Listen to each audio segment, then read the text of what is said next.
시청자 여러분 안녕하십니까. 하루의 뉴스를 정리해드리는 YTN 뉴스나이트입니다.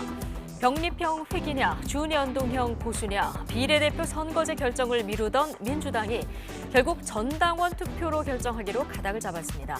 안 그래도 공천 개파 갈등으로 당 내부가 시끄러운 상황에서 이재명 대표 리더십이 다시 도마 위에 올랐다는 분석입니다. 김건희 여사 리스크에 불을 지폈던 김경률 국민의힘 비대위원이 오늘은 노무현 재단 건축비와 정대협의 보조비 의혹을 꺼내들었습니다.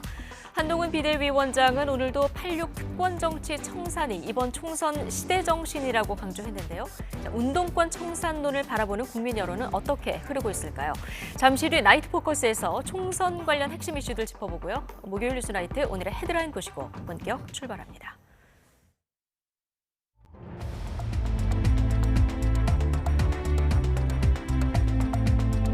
2월 1일 목요일 뉴스나이트 주요 뉴스입니다. 중대재해처벌법 확대 시행과 관련해서 더불어민주당이 노동자 생명을 이유로 국민의힘이 내놓은 절충안을 거절했습니다. 윤석열 대통령은 민주당이 끝내 민생을 외면했다고 비판했습니다. 정부가 민생토론회에서 부족한 의사수를 강조하며 의대 정원의 대폭 증원을 시사했습니다. 또 의대생 때부터 지원을 받고 지역근무 기간을 계약하는 지역 필수 의사제 도입을 예고했습니다. 분당 흉기난동 사건을 일으킨 최원종에게 법원이 무기징역을 선고했습니다.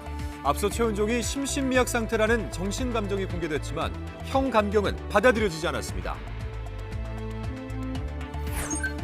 법원이 웹툰 작가 주호민 씨 아들에 대한 학대 의혹으로 논란이 됐던 특수교사에 대해서 유죄로 판단했습니다.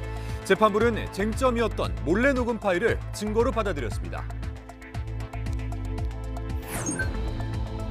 인천 검단 신도시 아파트의 지하주차장 붕괴 사고와 관련해서 정부가 GS건설 등 5개 사업자에 영업정지 8개월 처분을 내렸습니다. 사망 사고가 발생하지 않은 시공에 대한 최고 수위의 처분입니다. 경북 문경공장 화재로 순직한 소방관 2명의 장례식이 최고 예우로 치러집니다. 윤 대통령이 1계급 특진과 훈장을 주소한 가운데 여야 대표도 모두 빈소를 찾아 소방관 처우 개선을 약속했습니다. 지난달 27일부터 50인 미만 사업장까지 확대 적용된 중대재해처벌법 시행 유예를 둘러싼 여야 협상이 또 불발됐습니다. 여당은 법 적용을 2년 유예하되 산업안전보건청을 2년 뒤에 출범시키자는 절충안을 냈는데 민주당은 노동자 생명이 우선이라면서 거부했습니다. 손효정 기자입니다.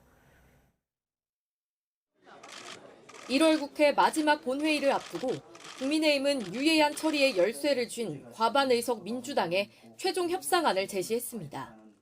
그동안 민주당이 조건으로 내건 산업안전보건청을 기능을 줄여 2년 뒤 개청하고 법 적용도 2년 미루는 내용이 핵심이었습니다. 여당의 제안을 수용할지를 놓고 민주당은 의원총회에서 1시간 반 넘게 격론을 벌였지만 결론은 거부였습니다. 산업안전보건청 설치와 법 적용 유예는 별개라며 중대재해처벌법을 그대로 확대 시행하기로 한 겁니다. 더불어민주당은 산업 현장에서 노동자의 생명과 안전이 더 우선한다는 기본 가치에 충실하기로 했습니다. 그래서 정부 여당의 제안을 거부하기로 했습니다. 의총전 노동자 사망사고 유족들이 중대재해법 유예에 거세게 반대하고 막아주세요! 막아주세요! 민주당이 살려면 막아야 합니다! 민주당이 중립입니다! 노조와 시민사회 단체들도 법 시행을 강하게 요구하는 상황에서 총선에 미칠 영향도 고려한 것으로 보입니다. 국민의힘은 즉각 규탄 대회를 열고 강하게 반발했습니다. 노동계의 눈치를 보느라 정작 중소자영업자의 목소리에는 귀 기울이지 않았다며 민주당을 맹비난했습니다. 이 800만 근로자와 83만 중소기업 또 영세 자영업자들의 눈물을 외면한 민주당의 비정함과 몰인정함에 대해서 대통령실도 대단히 유감스럽다는 입장을 내놨습니다. 중소기업과 영세 소상공인의 절박한 사정을 고려해 유예를 촉구했는데 민주당이 끝내 외면했다면서 끝까지 국회 논의를 지켜보겠다고 했습니다. 50인 미만 사업장에 대한 법 적용이 계속되는 가운데 당분간 여야는 협상 결렬의 책임을 서로에게 돌릴 것으로 보입니다. 2월 임시국회에서 극적 타결 가능성이 없진 않지만 양측의 이견이 워낙 커서 전망이 밝진 않습니다. YTN 손효정입니다. 50인 미만 사업장에 대한 중대재해처벌법이 확대 적용된 첫 사례인 부산 폐알루미늄 업체 사망 사고와 관련해서 경찰과 노동청이 수사에 속도를 내고 있습니다. 부산 고용노동청은 30대 노동자 A씨가 숨진 업체에 대해서 작업 중지 명령을 내리고 조사를 벌이고 있습니다. 부산 기장경찰서도 공장 관계자들을 상대로 관련 진술을 확보하고 작업 당시 CCTV도 확보해서 분석하고 있습니다. 4월 총선을 앞두고 인구수 등을 고려해서 선관위가 제시한 선거구 획정 권고안을 여야가 그대로 수용할 수 없다고 통보했습니다. 쟁점 법안을 두곤 연일 신경전을 벌이지만 비례대표 선거제 등 유독 이해관계가 얽힌 사안에선 한마음이란 지적이 나옵니다. 나혜인 기자입니다. 두 달여 앞으로 다가온 총선 선거구가 아직 안개 속인 가운데 거대 양당은 일단 서로 이견이 없는 일부 지역구를 잠정 합의했습니다. 정치 1번지 서울 종로가 대표적입니다. 선관위는 인구 감소폭을 고려해 서울 성동구와 합쳐진 중구를 떼어 종로구에 붙이는 안을 제안했지만 현행대로 유지하기로 한 겁니다. 짬짬이라기보다는 예전에도 그래왔고 과도한 범위라고는 생각하지 않습니다. 선거구를 논의하는 여야 정치개혁특위 위원들은 예비후보 등록이 진행 중인 상황에서 유권자 혼란을 줄이려는 차원이라고 설명했습니다. 하지만 결국 의원들의 이해관계를 고려했다는 분석이 많습니다. 서울 종로의 현역 의원은 여당 소속이고 중구는 민주당 의원 지역구다 보니 서로 현상 변경을 원하지 않았을 거란 겁니다. 거대 양당이 양분하고 있는 강원도 춘천 선거구 역시 마찬가지인데 유불리가 첨예한 경기와 호남, 부산 일부 지역은 여전히 평행선입니다. 후보 등록일이 딱 50일 남은 오늘까지도 선거구 획정은 물론이고 선거 제도조차 결정되지 않았습니다. 논의는 더 불공정해지고만 있습니다. 특히 비례대표 선거제 협상은 아직 시작도 못했습니다. 열쇠를 쥔 민주당은 현행 준연동형 선출 방식을 유지할지 과거 병립형으로 돌아갈지 당원들의 뜻을 묻기 위한 실무 절차에 착수했습니다. 지도부 차원에서 결론을 못 내자 당원 투표로 중지를 모으자는 주장에 따른 건데 책임을 회피하는 거란 비판도 만만치 않습니다. 그래서 지도부가 입장이 있다고 하면은 의원총회를 거쳐 갖고서 의견을 모아 갖고 그리고 국민들과 당원들을 설득하는 게 그게 올바른 태도가 아닌가 하는 생각. 병립형 회귀를 주장하는 여당은 뜻대로 안 되면 위성정당을 창당하겠다며 민주당을 압박하고 있는데 이 역시 제3지대를 중심으로 곱지 않은 시선이 적지 않습니다. 병립형이라는 것은 그 거대 양당의 기득권을 위한 선거제라는 것을 대부분 동의하고 있습니다. 한 자리도 양보할 수 없다라는 욕심 내려놔야 될 것 같은데. 총선이 60여일 앞으로 다가왔지만 아직 투표할 지역구가 어딘지 비례대표 의원은 어떻게 뽑는지 모르는 유권자가 많습니다. 정쟁을 거듭해온 거대 양당과 현역 의원들이 유독 게임의 규칙을 정할 땐 뜻이 맞는 모습입니다. YTN 나인입니다. 오늘 4월 치러지는 22대 총선 개표 과정에서 사람이 일일이 투표지를 확인하는 과정이 추가됩니다. 선거 때마다 반복된 부정선거 논란을 차단하기 위해서인데 사전투표함 보관 장소를 실시간으로 비추는 CCTV 화면도 공개됩니다. 임성재 기자입니다. 총선을 두 달여 앞두고 중앙선관위가 마련한 개표 시연 현장. 가상의 유권자가 투표한 용지가 분류기를 거쳐 후보자별로 일사불란하게 나뉩니다. 작업이 끝나자 이번엔 개표원들이 용지를 한 장 한 장 넘기며 오류 여부를 살핍니다. 아무런 이상이 없다는 게 확인되고 나서야 득표수가 집계됩니다. 부정선거 논란을 차단하기 위해 선관위가 이번 총선에 도입한 수검표 절차입니다. 기존엔 전자개표기, 즉 분류기를 통해 후보자의 표를 나눈 뒤 곧바로 심사개수기에서 몇 표가 나왔는지 계산했습니다. 그런데 이번 선거부턴 두 과정 사이에 개표원이 직접 투표용지를 확인하는 단계가 추가된 겁니다. 투명성을 높이기 위한 절차지만 당락의 윤곽은 예전보다 다소 늦게 나올 것으로 보입니다. 선관위는 투표장별로 2-3시간 정도 시간이 더 걸릴 것으로 예상했습니다. 수검표 추가에 따른 개표 시간은 선거인 규모 등 개표소 환경에 따라 다소 차이가 있을 수 있지만 대략 2-3시간 정도 늦춰질 것으로 예상합니다. 제3지대 정당의 합종 연횡 결과와 위성정당 여부 등도 변수가 될 수 있습니다. 비례대표의 경우 정당이 난립해 투표지가 너무 길어지면 분류기를 쓰지 못하고 수검표에만 의지해야 합니다. 올해 신형 투표지 분류기로는 34개 정당까지만 분류할 수 있기 때문에 34개를 초과하는 그 비례대표 정당이 나오는 경우에는 투표지 분류기를 사용하지 못하고 전량 수개표를 하게 됩니다. 사전투표 용지에 있던 QR코드도 막대 모양 바코드로 바뀝니다. 일련 번호 바코드를 막대 모양 기호로 명시한 선거법 규정에 따른 겁니다. 선관위는 사전투표함과 우편투표함의 보관 장소도 CCTV를 통해 24시간 공개하기로 했습니다. YTN 임성재입니다. 윤석열 대통령이 KBS와 신년 대담 형식으로 다음 주 대국민 메시지를 낼 예정입니다. 대통령실 관계자는 YTN에 윤 대통령이 이번 주말 용산 대통령실에서 KBS와 대담을 녹화한 뒤 오는 7일 저녁 방송할 계획이라고 밝혔습니다. 윤 대통령은 신년 대담을 통해서 국정 운영에 대한 소회와 노동, 교육, 연금 등 3대 개혁 추진 계획, 민생 과제 등을 언급할 것으로 보입니다. 또 국민 관심이 집중된 김건희 여사의 명품 가방 수수 의혹에 대한 국민 이해를 구하고 제2부속실 신설과 특별감찰관 임명 등 제도적 보완책을 발표할 것으로 알려졌습니다. 문경 공장 화재 현장에서 순직한 소방관 2명은 사람이 있을 수 있다. 이 말에 주저하지 않고 걸어 들어갔습니다. 순직 소방관의 마지막 모습이 현장 주변 CCTV에 남아 있는데요. 전담 수사팀을 꾸린 경찰은 화재 원인 또 소방관들의 사고 원인을 밝힐 수사에 들어갔습니다. 이윤재 기자입니다. 불이 난 공장 입구, 소방관들이 공장 안으로 발걸음을 옮깁니다. 안에 사람이 있을 수 있다는 말을 듣고 망설임 없이 현장으로 들어가는 장면.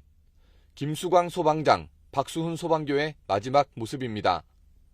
현장에 도착한 소방은 4명이 한조가 돼 인명수색에 나섰습니다. 내부로 들어가 수색하던 중 건물이 무너질 조짐이 보이자 바로 철수하기 시작했지만 2명은 끝내 돌아오지 못했습니다. 3층 부근에서 검색을 하던 중에 급격히 여기서 확대가 진행되었고 이에 대해서 안전한 곳으로 지상층까지 이동하는 과정에서 2명의 대원이 결국 따라오지 못하고 안타까운 소방관 목숨을 앗아간 화마는 13시간 만에 모두 꺼졌습니다.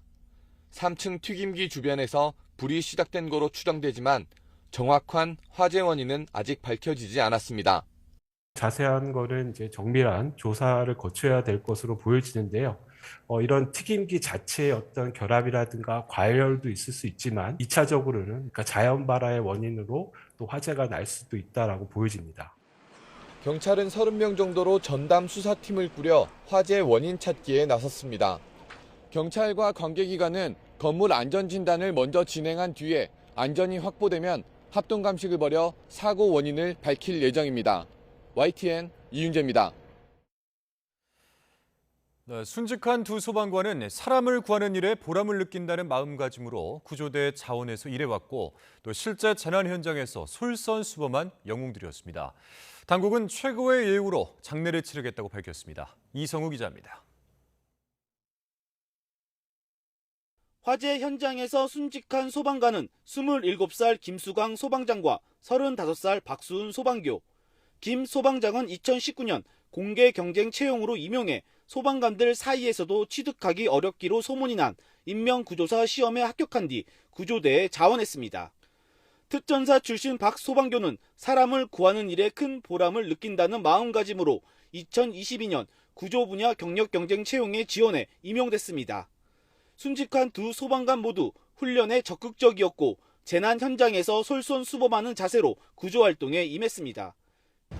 다른 누구보다도 신장도 큰 우리 김대원 같은 경우에도 모범이 되고 시범도 아주 잘 보이는 다 훌륭한 대원입니다. 순직한 소방관들이 근무하던 문경 소방서에는 근조 현수막이 내걸린 채 적막감만 가득합니다. 함께 근무해온 소방관들은 불길에서 동료를 구하지 못했다는 비통한 심정 속에 말문을 굳게 닫았습니다. 연기가 배연이 안 되니까 그게 안에 갇혀 있거든요. 그럼 그런 위험을 무릅쓰고 인명을 구조로 들어갈 수밖에 없는 거네요. 그게 어떻게? 승리죠. 빈소가 마련된 장례식장에는 가족을 황망하게 떠나보낸 현실을 믿을 수 없다는 듯 유가족들의 슬픔으로 가득 찼습니다. 경상북도는 순직한 소방관의 희생을 기리기 위해 최고의 예우를 갖춰 장례 절차를 진행한다는 방침입니다. 순직하신 분들이 고귀한 희생인데 그걸 우리 국민들께서도 늘 기억에 남도록 하는 그런 일들도 추가적으로 다 하겠다는 말씀을 드립니다. 소방청은 순직한 두 소방관을 추모하기 위해 오는 7일까지를 애도 기간으로 지정했습니다. YTN 이성호입니다. 윤석열 대통령은 순직한 고 김수광 소방교와 고 박수훈 소방사에게 각각 1계급 특진과 함께 옥조 근정 훈장을 추수했습니다. 대통령실은 오늘 조상명 국정상황실장이 대통령실을 대표해 빈소를 찾아 특진 계급장과 훈장을 영전에 전수하고 유가족을 위로하며 윤 대통령의 조전을 전했다고 밝혔습니다. 앞서 윤 대통령이 순직했다는 비보를 접하고 두 소방 영웅을 애도하면서 장래가 촉망되는 젊은 소방관들의 화마에 이뤄 안타까운 마음을 가눌 길이 없다며 유가족과 동료 소방관들에게 위로의 말씀을 드린다고 말했다고 전했습니다.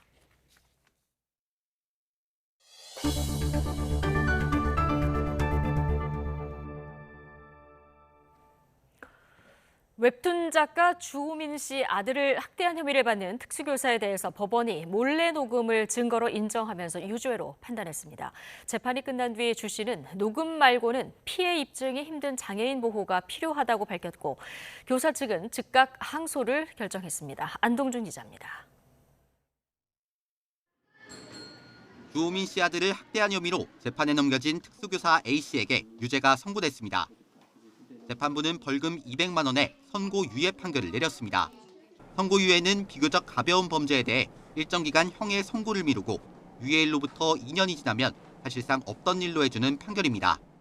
재판부는 버릇이 매우 고약하다, 싫어 죽겠다고 A씨가 발언할 당시 피해 아동을 직접 가리켜 정신건강과 발달을 해칠 위험이 있다며 유죄로 판단했습니다. 다만 진짜 밉상이라거나 머릿속에 뭐가 든 거냐는 등 일부 발언은 부적절하긴 해도 혼잣말로 볼 수 있어 학대 고의는 없었다고 봤습니다. 쟁점이었던 몰래 녹음 파일은 법원이 증거로 받아들였습니다. 앞서 다른 아동학대 혐의 사건에서 대법원은 몰래 녹음된 파일을 증거로 볼 수 없다고 봤지만 1심 재판부는 장애 아동을 둔 부모가 학대 의혹을 확인하기 위한 정당한 행동이었고 CCTV가 의무인 어린이집과 다르게 소수 장애 학생만 있는 환경인 점을 고려했다고 설명했습니다.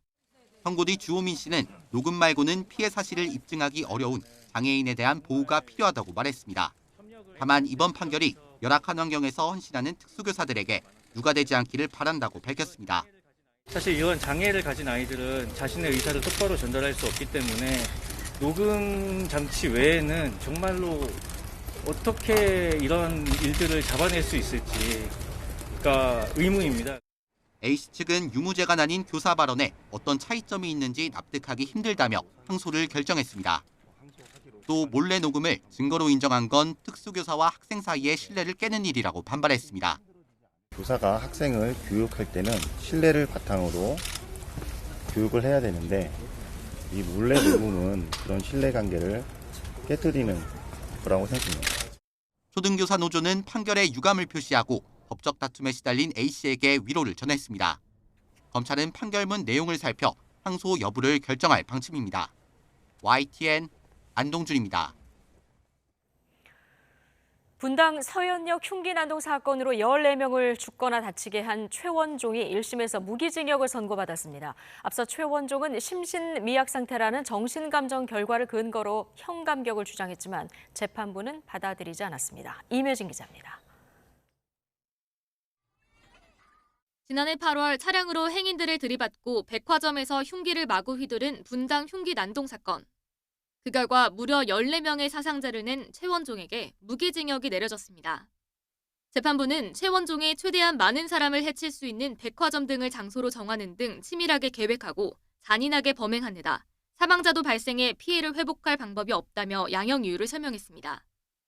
또 우리 사회 구성원들에게 공공장소에서 테러 대상이 될 수 있다는 공포심을 불러일으키고 이후 인터넷에 테러 예고글이 잇따라 올라오는 등 사회 전반에 부정적인 영향을 미쳤다고 지적했습니다. 앞서 최원종이 심신미약 상태라는 정신감정 결과가 공개되면서 관심이 쏠렸지만 형 감경은 받아들여지지 않았습니다. 재판부는 최원종이 범행 당시 조현병으로 사물 인지 능력이 떨어졌던 건 사실이지만 치료를 거부하고 범행 전 심신미약을 검색하는 등 범행 위험성을 스스로 초래했다고 판단했습니다. 다만 사회에서 완전히 격리하는 무기징역형이 여전히 존재하는 만큼 사형을 유일한 선택지로 보긴 어렵다고 봤습니다. 선고를 지켜본 최원종 아버지는 죄송하다며 고개를 숙였습니다. 피해자분들한테 너무 죄송하고요. 저희가 어떻게 사죄를 드려야 될지 모르겠습니다. 미성년자일 때는 강제로 끌고 다녔는데 성인이 된 이후로는 저희가 시도를 할 수 있는 방법이 없었어요. 유족들은 형량이 피해자가 겪은 고통에 미치지 못한다며 분통을 터뜨렸습니다. 생명권을 박탈하면 안 된다는 무기징역 선고를 하는 걸 들었을 때 너무 비참한 생각이 들었습니다. 과연 우리 딸이 왜 죽었는가? 누구 때문에 죽었는가? 앞선 결심 공판에서 검찰이 사형을 구형한 가운데 피해자 유가족들은 검찰에 항소를 요청하겠다는 계획입니다. YTN 임혜진입니다. 인천 검단 신도시 아파트 지하주차장 붕괴 사고와 관련해서 GS건설 등 5개 건설업체에 영업정지 8개월의 행정처분이 내려졌습니다. 최고 수위의 행정처분인데 GS건설은 서울시로부터 추가 행정처분이 잇따르고 있어 10개월 동안 영업을 못할 수도 있습니다. 이승윤 기자의 보도입니다. 지난해 4월 인천 검단 신도시에서 아파트 공사 중 지하 1층 상부 슬래브가 무너져 지하 2층까지 연쇄 붕괴했습니다. 전단 보강근 누락과 콘크리트 품질 저하, 지하 주차장 상부의 초과 하중에 대한 조치가 미흡한 것이 원인으로 파악됐습니다. 정부는 GS건설과 동부건설, 대보건설, 상하건설, 아세아 종합건설 등 5개 건설 사업자에게 영업정지 8개월의 행정처분을 부과했습니다. 사망사고가 발생하지 않은 부실 시공에 국토교통부가 내릴 수 있는 최고 수위의 행정처분입니다. 부실 시공에 대해서 일벌백계를 위해서 가장 엄중하게 행정처분 등 조치를 취할 계획입니다. 건설사 5곳은 영업정지 기간 계약 체결과 입찰 참가 등 신규 사업 영업 행위를 할 수 없습니다. 이와는 별도로 서울시는 품질 실험과 검사를 성실하게 수행하지 않은 책임을 물어 GS건설에 영업정지 1개월의 행정처분을 내렸습니다. 다음 달에는 안전점검 불성실 수행 혐의에 대해 청문회를 열어 추가 처분도 결정합니다. 또 영업정지 1개월 결정이 내려지면 GS건설은 총 10개월의 영업정지 처분을 받게 됩니다. GS건설은 시공사로서 책임을 통감하고 국민께 깊은 사과를 드린다고 밝혔습니다. 다만 시공사 의견이 반영되지 않았다며 법원에 효력정지, 가처분을 신청한다는 방침입니다. 태영건설 등 이전 영업정지 사례를 볼 때 법정 다툼에 따른 결과가 나오기까지 수년이 걸릴 수 있습니다. 실제로 2022년 HDC 현대산업개발이 16개월 영업정지 처분을 받고도 행정소송을 내면서 2년 가까이 정상 영업을 이어가는 중입니다. YTN 이승윤입니다. 최근 독감 유행이 다소 꺾이긴 했지만 3가지 종류의 독감이 동시에 유행해 장기화 우려가 커지고 있습니다. 질병관리청은 현재 독감 바이러스 가운데 A형 2가지와 B형 1가지 등 3가지 유형이 동시에 유행하고 있다고 밝혔습니다. 올겨울 유행 초기에는 A형 독감이 많았지만 B형 독감 유행세가 커지면서 A형 독감에 걸렸던 사람이 다시 B형 독감에 걸리는 사례가 많다는 겁니다. 질병청은 독감 유행이 길어질 가능성이 큰 만큼 백신 예방 접종에 적극 나서달라고 당부했습니다. 정부가 민생토론회를 열어서 의대 정원 확대가 필요하다고 재차 강조했지만 관심이 집중됐던 확대 규모는 밝히지 않았습니다. 다만 11년 뒤 부족한 의사 수가 15,000명이라고 밝혀 큰 폭의 증원이 불가피함을 강조했습니다. 조용성 기자입니다. 의료 분야 민생 토론에서 관심을 끌었던 건 단연 의대 증원 규모였습니다. 정부와 의료단체의 줄다리기 속에 해를 넘기면서 민생 토론에서 발표될 것이라는 기대가 있었지만 이번에도 정확한 숫자는 나오지 않았습니다. 다만 필수 의료를 살리기 위한 핵심 대책이 의료 인력 확충이라는 점을 강조했습니다. 고령 인구가 급증하고 있고 보건산업의 수요도 크게 늘고 있습니다. 또 지역 의료, 필수 의료를 살리기 위해서도 의료 인력의 확충이 필수적입니다. 정부는 오는 2035년에 부족한 의사 수가 15,000명에 달할 것이라며 대규모 증원이 불가피하다는 점을 다시 한번 강조했습니다.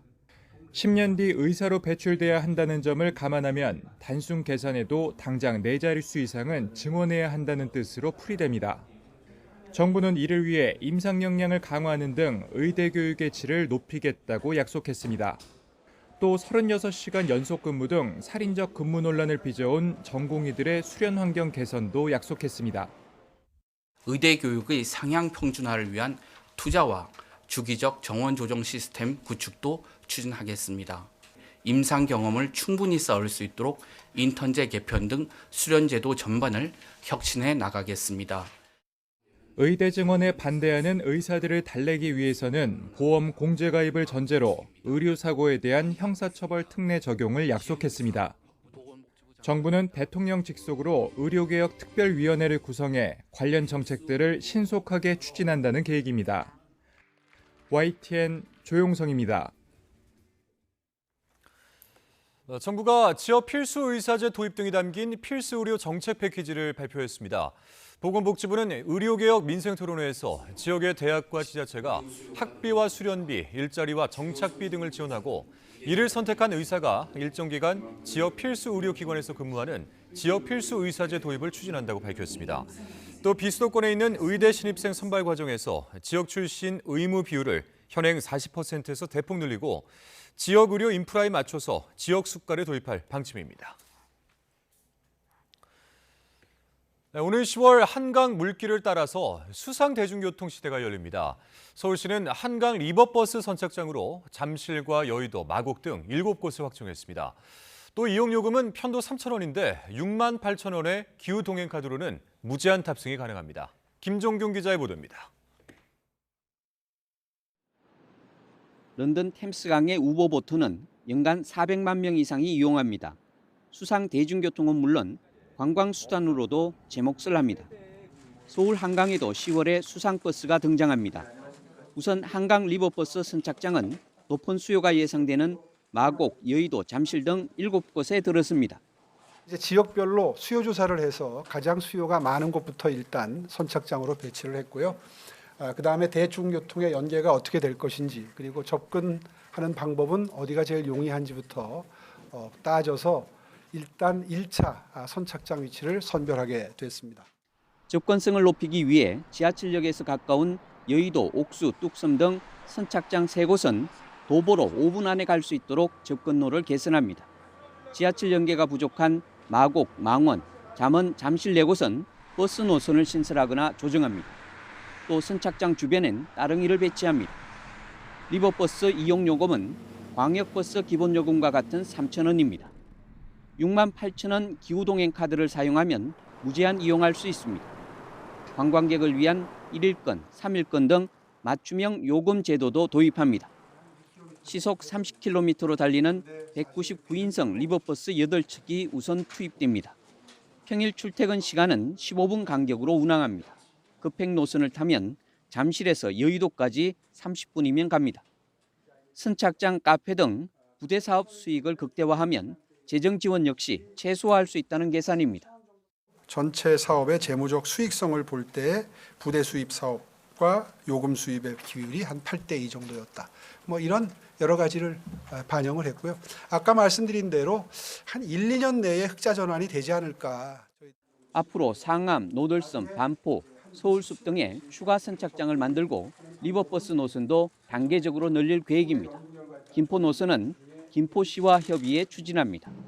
서울시는 연간 탑승객을 내년 80만 명에서 2030년 250만 명까지 증가할 것으로 내다봤습니다. YTN 김종길입니다.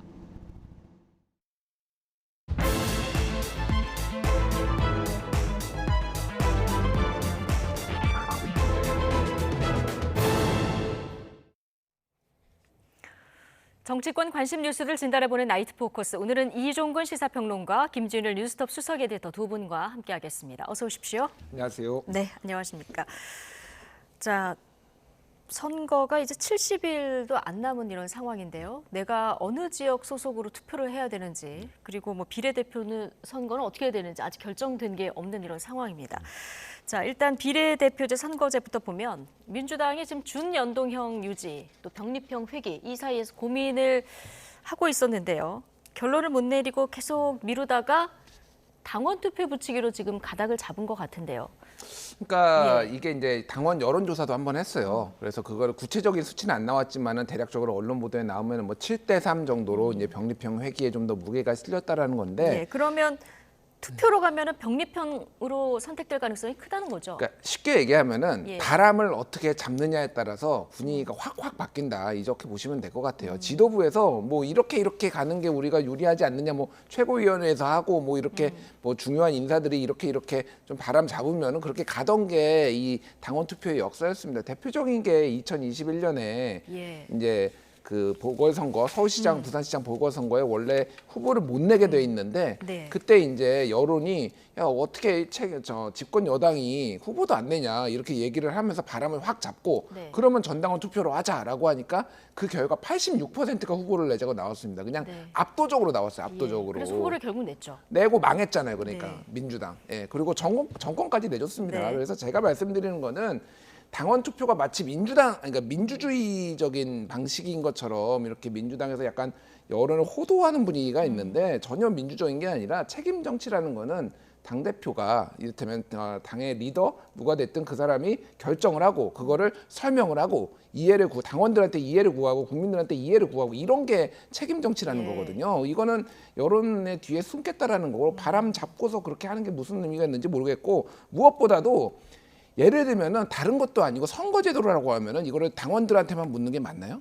그렇게 하려면 국민들한테 다 물어야죠. 예. 이거는 왜냐하면 전 국민한테 관련된 얘기잖아요. 책임지고 지도부가 결정해야 될 아니 그러니까 이거는 뭐 전 국민 여론조사를 하든지 뭐 그것도 아니고 당원들한테 묻는 것도 저는 이게 매치가 좀 안 된다 이렇게 봅니다. 그래서 뭐 그렇게 갈 것 같은데 무책임하다고 비판을 하지 않을 수가 없을 것 같아요. 네. 비례 위성정당 창당 문제 나왔을 때도 전당원 투표를 거쳐서 그 위성정당을 창당한 이런 경험이 있는데 어쨌든 말씀하신 대로 결정이 어려운 순간마다 이제 당원들에게 의견을 묻는 이런 사례가 좀 그동안 있었는데요. 이런 당원 투표 방침에 대해서 민주당 원로인 유인태 전 사무총장 천벌받을 짓이다. 오늘 이렇게까지 강하게 비판을 했는데요. 직접 듣고 오시겠습니다. 원래 전당원 투표 간다는 게 제일 불길한 거예요. 당권은 뭐 당원에게 있고 하는 사람들이 대개 원래 히틀러가 국민만 보고 간다고 그랬어요. 독재가 항상 하는 소리가 국민만 보고 가고 이 대의제를 무시하고 이게 당원 투표해가지고 그 못된 짓은 다 전당원 투표해가지고 했잖아요. 민주당이 같은 대개 천벌받을 짓은 전부 당원 투표를 해가지고 하더라고요. 이재명 대표는 뭐 지난번에도 불체포 특권 포기하겠다고 자발적으로 대표 연설에서 해놓고 또 부결 호소했잖아요.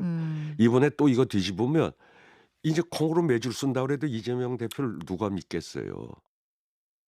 히틀러가 국민만 보고 간다고 했다. 자, 콩으로 매주를 쓴다고 해도 이재명 대표 못 믿을 거다. 지금 이런 얘기를 듣고 왔는데요. 네네. 이재명 대표가 이게 대선 때 공약이었기 때문에 이 공약을 깨는 셈이 되는 거라서 이재명 대표도 만약에 당원 투표를 붙여서 이게 병립형으로 다시 회귀하게 되면 정치적 부담이 있지 않겠습니까? 네. 그럼에도 불구하고 이게 당원 투표를 붙이려는 이유 어떻게 보십니까? 일단 이것이죠. 그러니까 이재명 대표가 성남시장 시절부터의 워딩을 계속 살펴보면 민주주의는 여러 의견들이 전부 다 나와야 된다. 그러니까 그 안에는 양당제 폐해를 많이 포함돼 있었어요. 그래서 네. 다수의 다원화된 그런 의견들을 들어야 된다라는 입장이고 그것이 점점 구체화돼서 바로 준연동형제를 찬성하는 그런, 그러니까 궁극적으로는 연동형으로 가야 된다라는 의견을 많이 제시를 했었어요. 그런데 지금 앵커 말씀하셨듯이 왜 그러면은 굳이 자기가 이걸 밀어붙이지 아니하고 당원 투표로 가느냐, 자기가 말을 바꾸는 데 대한 부담을 당원에게 맡기는 형식으로 해서 책임을 회피하려 한다라는 거를 지금 유인태 전 정무수석이 지적하고 있는 것이거든요. 이것이 대단히 어떤 의미에서는 책임을 회피하는 자세다라는 것이고요. 지금 아까 예를 들어 주셨던 투표 있지 않습니까? 86% 말씀하셨잖아요. 네. 이 득표율이 어떻게 되냐, 찬성에 대한 득표율이 어떻게 되냐면 투표율로 얘기했을 때 26%밖에 안 돼요. 그러니까 당원의 26%한테 물어보고 그것을 전 당원의 의견이라고 이야기하면서 밀어붙이는 거거든요. 그러니까 지난번 어떤 사례들에 비추어 봐서 그렇다면 이것이 과연 민주적인 방식이냐, 저도 똑같이 말을 하지 않을 수 없고요. 두 번째는 뭐냐면 이렇게 할 건데 왜 이렇게 끌었냐는 거예요. 지금 며칠 되지도 않은, 진짜 60일밖에 남지 않았는데 비례대표제로 다시 이제 그 병립형으로 회귀하기 위해서 설득을 못하니까 선택장애처럼 보였다가 전 당원한테 그냥 회피하는 그 결과가, 첫 번째는 절차적인 어떤 민주주의가 문제가 있고, 두 번째는 너무 늦게 한 이유가 사실은 사람들한테 설득력이 없다. 보통은 이런 정치적인 행위에 있어서는 여야가 예를 들어서 7대3의 어떤 비율, 뭐 5대4의 비율, 이런 식의 잘잘못을 나눠 갔는데 이 부분만큼은 민주당이 100% 잘못했다라고 비판을 하지 않을 수가 없어요. 그러나 또 이 당원 투표를 붙이자는 쪽에서는 당내에서 결정이 어려워서 의견이 분분하면 이거 당원들한테 물어보는 게 민주주의 정신 아니냐, 이런 의견이거든요. 그러니까 뭐 그런 의견이 있는 거는 저는 잘 알겠는데, 네. 당원들한테 아까 말씀드렸지만은 당원들한테 이걸 투표를 붙일 때 완벽하게 수기 민주주의가 구현이 돼가지고 이를테면은 뭐 공론조사처럼 해가지고 이걸 모든 정보가 다 부여되고 이런 식으로 하는 게 아니잖아요. 네. 그 예전에 KBS에서 선거제도 관련해서 공론조사했을 때 막 그 드라마틱하게 변한 게 많았는데, 예를 들면은 국회의원 수를 줄여야 된다가 처음에는 압도적으로 한 10명 중에 7명이 얘기하다가 그게 7명 중에 3명으로 줄었습니다. 뭐 그런 식으로 수기 조사라는 거는 굉장히 중요하거든. 정보가 충분히 주어지고 장단점이 충분히 파악할 수 있을 때. 근데 이건 말씀드린 이거는 지금은 누군가가 이쪽이 좀 좋지 않아? 라고 굉장히 중요한 당의 인물이 얘기를 하면 그쪽으로 쏠리게 돼 있습니다, 이게. 그래서 이게 정말로 민주적인 방식이냐에 대해서 저는 회의적이라는 거를 말씀드리고, 아까 말씀드렸듯이 책임 정치라는 거는 결국은 여기에 특히 이제 대한민국 같이 어떤 리더, 정치 리더가 중요한 이런 정치 환경에서는 판단을 하고 이해를 구하면 되는 겁니다. 그러니까 병립형이 무조건 나쁜 게 아니에요. 병립형도 장점이 있습니다. 연동형도 장점이 있고. 근데 이재명 대표나 민주당이 연동형에 대해서 장점을 그동안 얘기를 하고 이거 약속을 했기 때문에, 그러면 병립형으로 가는 것에 대해서는 왜 가야 되는지 설명을 하고, 그러면은 보완을 할 게 뭐가 있는지, 어떤 제도적 장치가 있는지에 대해서 충분히 하면은 납득을 할 수도 있는 거예요. 근데 그런 것들을 다 피하려고만 하니까, 그리고 모든 계산은 다 유불리, 지금 당장 이게 유리한지 불리한지, 이렇게 되면은 내년이나 2027년 대선에 누가 이재명과 민주당과 손잡으려고 하겠습니까? 단일화 아무도 안 돼요. 이런 식으로 소위 말해서 뒤통수 치면은. 그러니까 좀 정도를 걸어라. 그러니까 뭐 바꾸는 것도 좋은데 최소한 어떤 식으로든지 좀 설득을 하려고 좀 노력을 해라, 이렇게 말씀드리겠습니다.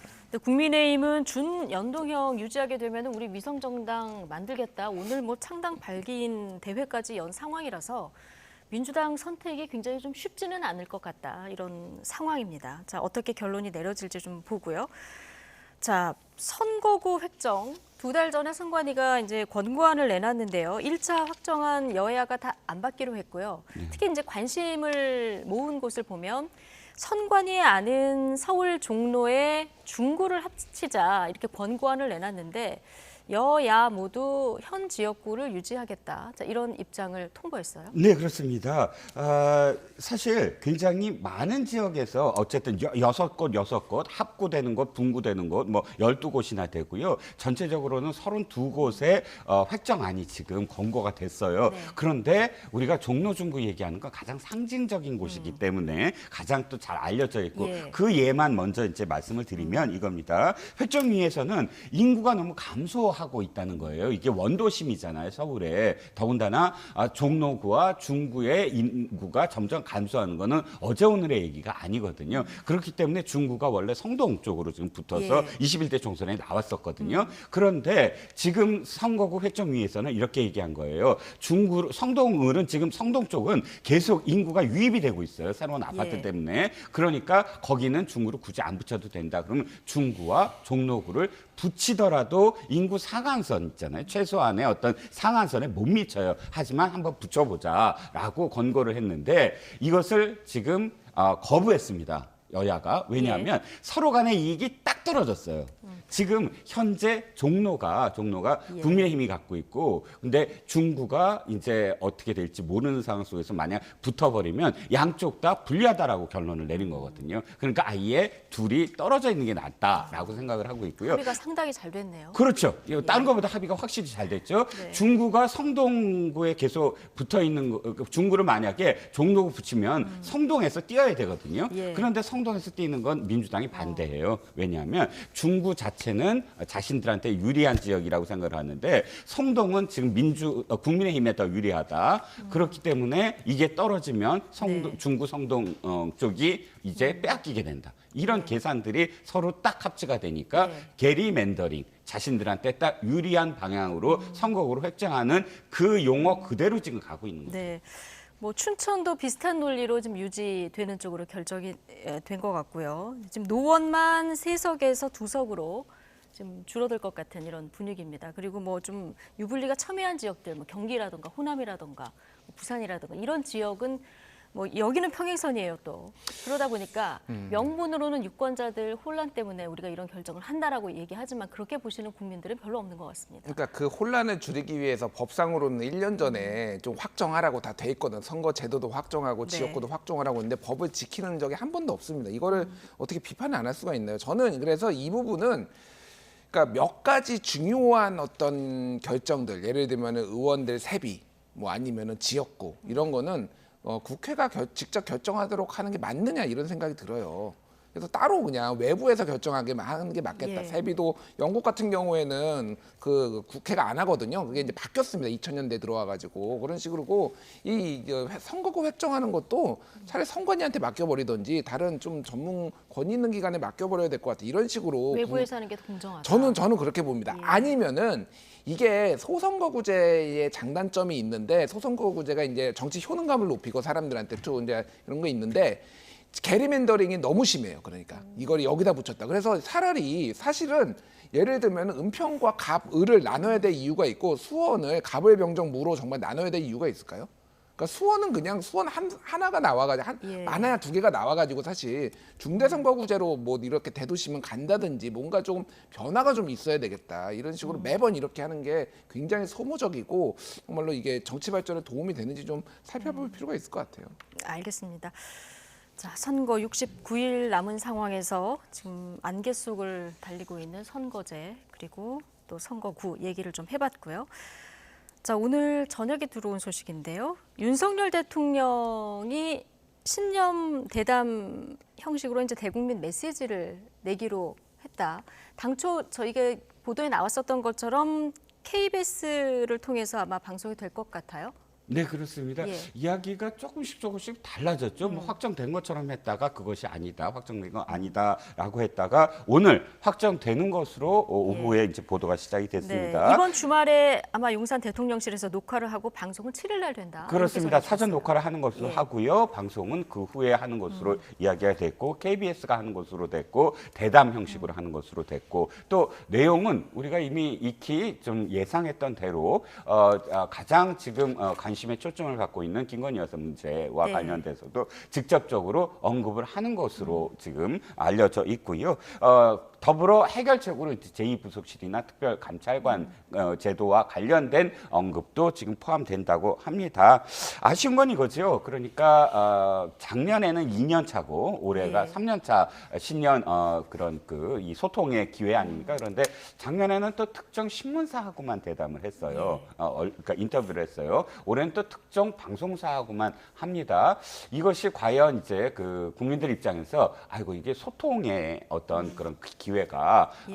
그렇게 단독 어떤 인터뷰만으로 그 갈증, 그러니까 대통령으로부터 듣고 싶은 이야기들을 다 들을 수 있을까에 대한 그런 아쉬움이 굉장히 많을 것 같거든요. 그러니까 일단 신년은 그렇다고 하더라도 이제 1년 6개월 동안 기자들과 직접적인 어떤 소통이 안 됐던 부분과 관련돼서는 대담 이후에 보다 더 적극적인 어떤 소통에 나서야 되지 않나라는 아쉬움을 지금 말씀을 드려봅니다. 예, 이 신년 대담이 확정됐다는 소식이 나오니까 기사들 제목 뒷부분에 다 김건희 여사 가방 관련해서 뭐 직접 입장을 밝힐까 아니면 어떤 해법을 내놓을까 이런 질문들이 좀 따라 붙었는데 지금 말씀하신 부분은 이제 어떤 소통의 형식 이 부분이 좀 아쉽다 이 얘기를 해주셨어요. 사실 윤석열 대통령이 용산으로 간 것도 소통 때문이잖아요.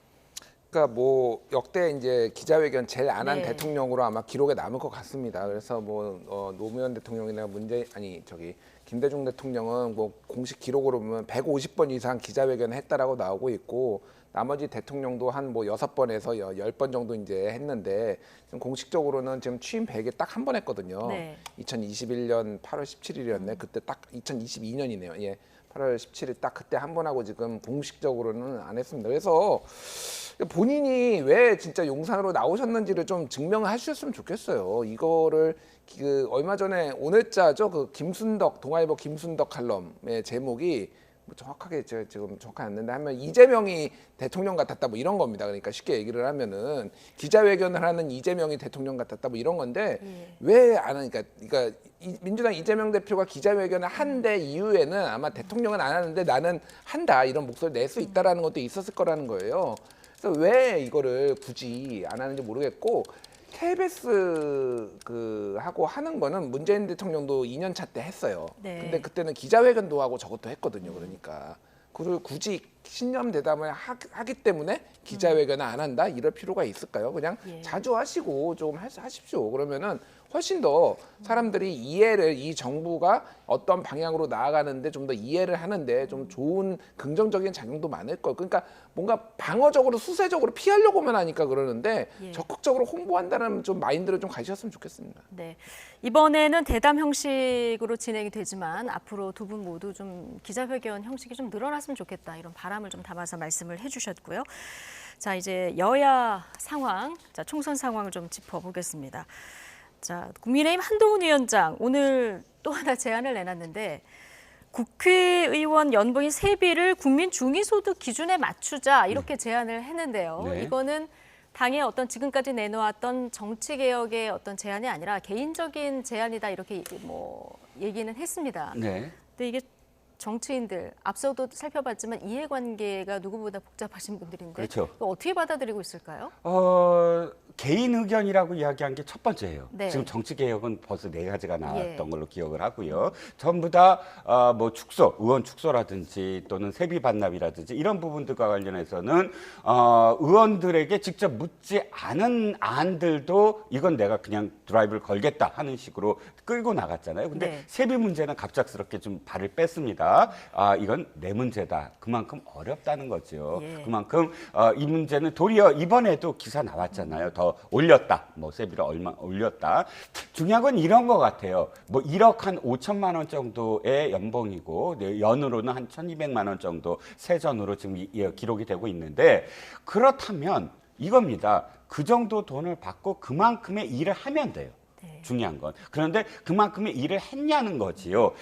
지금 기록에 남아 있는 게 이겁니다. 그 OECD 국가 중에 뭐 서로 비교할 수 있는 27개국을 한번 비교를 해봤어요. 뭘 비교했냐면 세비 대비, 그러니까 받고 있는 돈의 대비 생산성, 그러니까 입법 활동을 대비를 해봤더니 27개국 중에 우리가 26위예요. 가장 꼴찌가 지금 이탈리아로 돼 있습니다. 그런데 이 세비로 얘기해서 1인당 GDP로 계산을 해봤더니 우리가 3위예요. 1등이 일본이고 2등이 이탈리아예요. 그러니까 세비는 다른 32개국 중에 3위로 가장 뭐 GDP 대비 높은데 비해서 생산성은 27개국 대비 26이다. 예. 그만큼 일을 안 한다라는 그 인식이 국민들한테도 있고 실질적으로 수치로 이렇게 나타나다 보니까 이것을 이것을 포퓰리즘이라고만 사실 비판할 수 있겠느냐는 거예요. 그러니까 지금 500만 원을 얘기하는데 반대하는 측은 그렇게 적은 돈으로 누가 좋은 사람들이 오게 하겠느냐라는 건데 두 가지 문제가 생겨요. 하나는 뭐냐면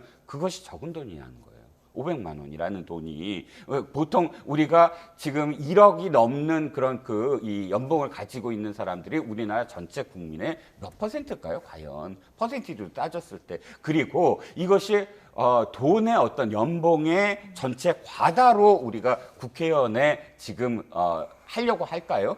그건 아니거든요. 그러니까 이 돈의 액수는 사실 중요하지 아니라 보람이라든지 또는 사명의식이라든지 이런 것들이 더 우선되는 그런 국가들이 스웨덴이라든지 덴마크 같은 경우 차량도 제공하지 않고 보좌관도 2명에 1명당 뭐 이런 나라들도 있습니다. 그러니까 이건 제가 보기에는 꼭 이렇게 500만 원으로 줄이겠다는 게 아니라 공론의 장에 한번 붙여보자는 거예요.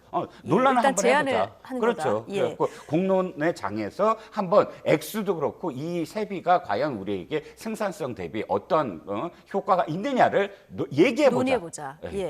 한동훈 위원장 얘기는 이게 국회의원은 국민을 대표하는 자리이기 때문에 상징성이 있다. 그러니까 중위소득에 맞춰보자라고 오늘 제안을 그야말로 한 건데요. 이 제안 어떻게 보십니까?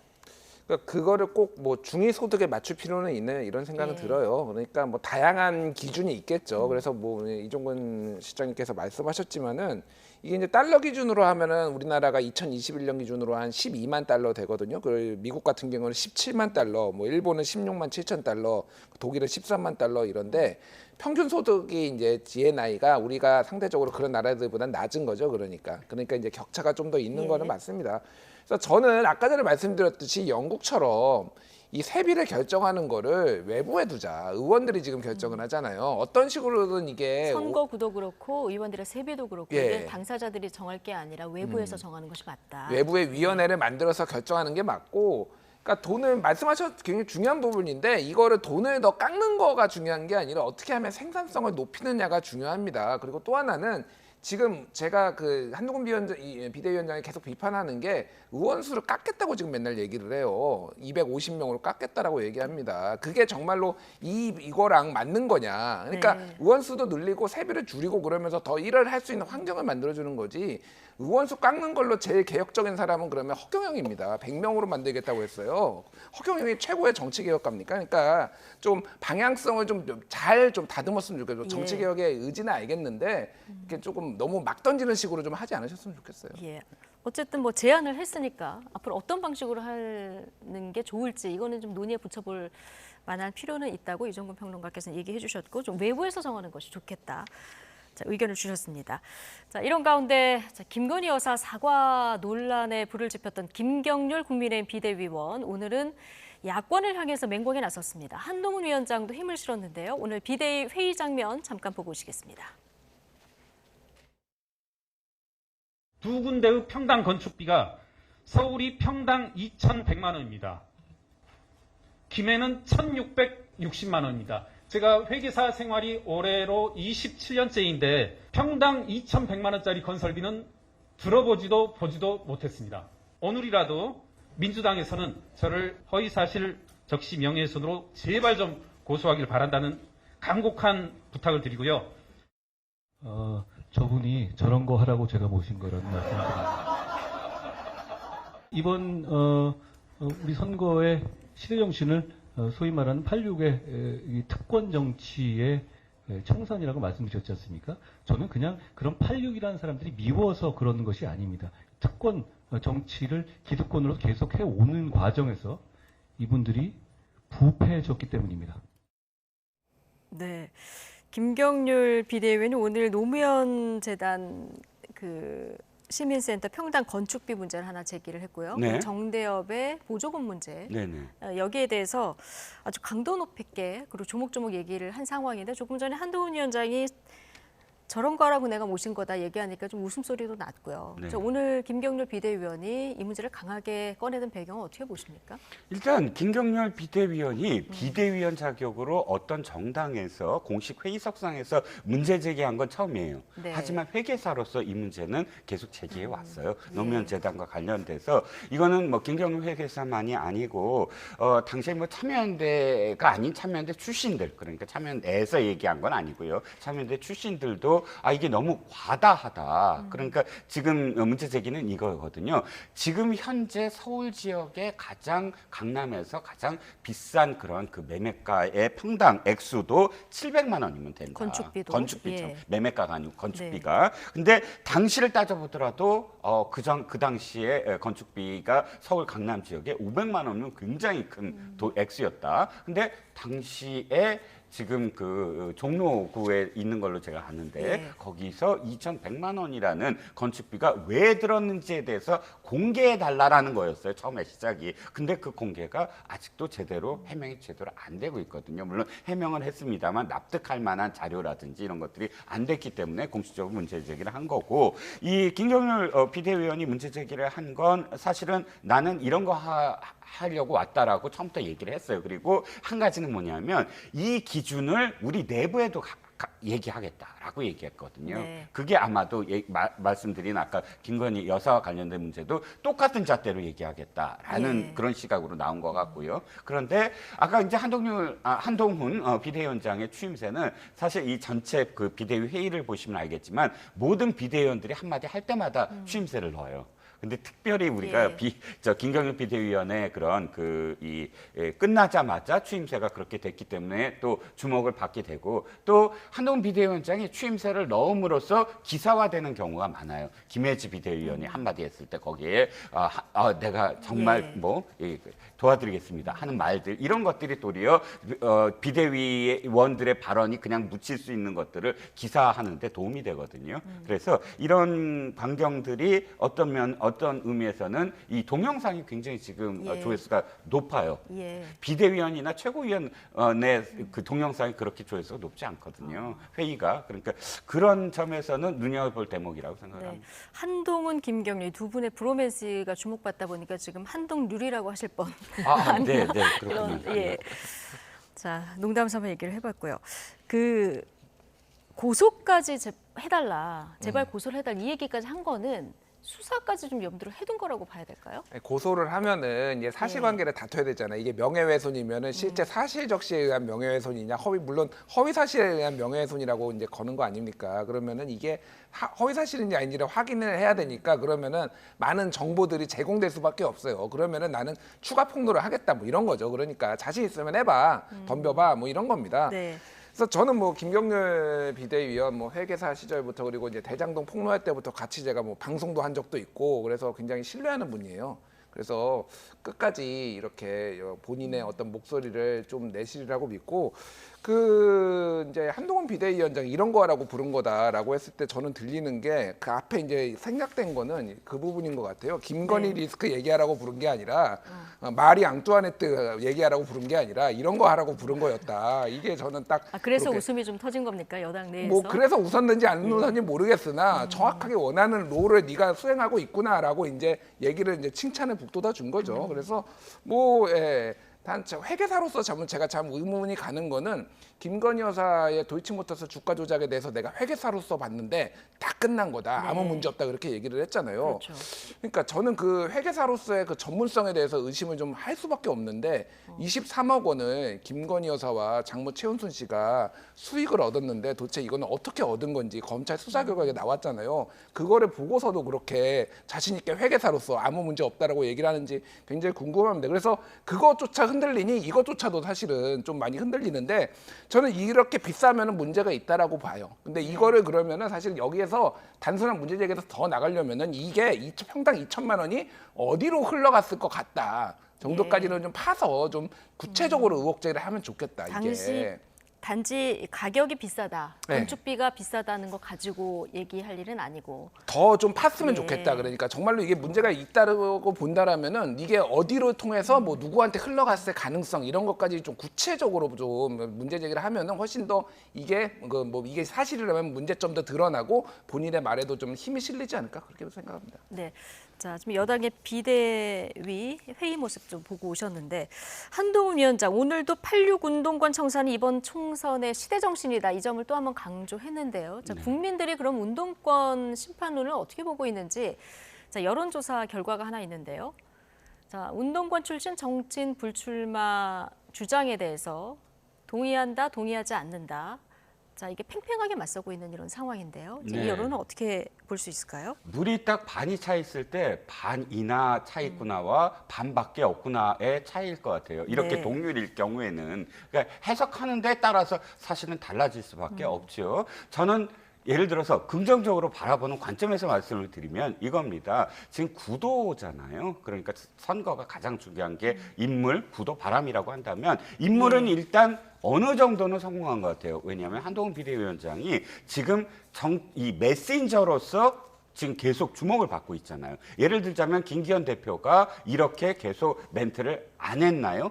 했습니다. 김기현 대표도 최고위 때마다 발언을 했고 또 자신의 SNS 활동도 했어요. 하지만 한동훈 비대위원장과 지금 이 주목도가 다르잖아요. 주목도. 그러니까 하나의 어떤 그럴까 이슈화되고 그리고 기사량이 얼만큼 되고 그다음에 호감 비호감이 연달아서 계속 구글 트렌드에서 어떤 증폭되고 이런 것이 뭐냐면 그만큼 한동훈 비대위원장의 워딩들이 계속 일관성이 있었고 차곡차곡 사람들에게 인지할 수 있는 그래서 기억 속에 남을 수 있는 캐치프레이즈화 됐다. 이거는 김기현 대표하고 좀 차별화되는 지형이 있고 그걸 짧게 간결하게 이야기하면서도 계속 반복하는 것들이 상당히 정치인으로서는 닉슨 대통령이 그걸 강조했어요. 10,000번을 얘기해도 좋다. 짧은 한마디를 유권자들한테 계속 던져라. 이게 닉슨의 주장이었는데 그런 점에서는 한동훈 비대위원장이 상당히 정치인으로서 정착하고 있다라는 점이고요. 그럼 다음에 이 운동권과 관련돼서도 그래요. 운동권 심판론과 관련해서도 사실 이게 처음은 아니거든요. 하지만 한동훈 비대위원장이라는 메신저, 그다음에 그 메신저에 탑승한 메시지가 돼서 45%나 지금 주목을 끌고 있다라고 볼 수 있는 측면이 있다는 거죠. 알겠습니다. 자, 민주당으로 넘어가겠습니다. 자, 민주당에 가면은 비명이 나간 다음에 지금 친명과 친문의 갈등 구도가 계속된다. 저희가 이제 며칠째 다루고 있는데 궁금한 게요. 지금 국민의힘을 탈당한 이현주 전 의원의 민주당 복당 문제가 얘기되고 있는데 이게 친명 대 친문 구도 갈등의 어떤 최전선에 된 이런 느낌이거든요.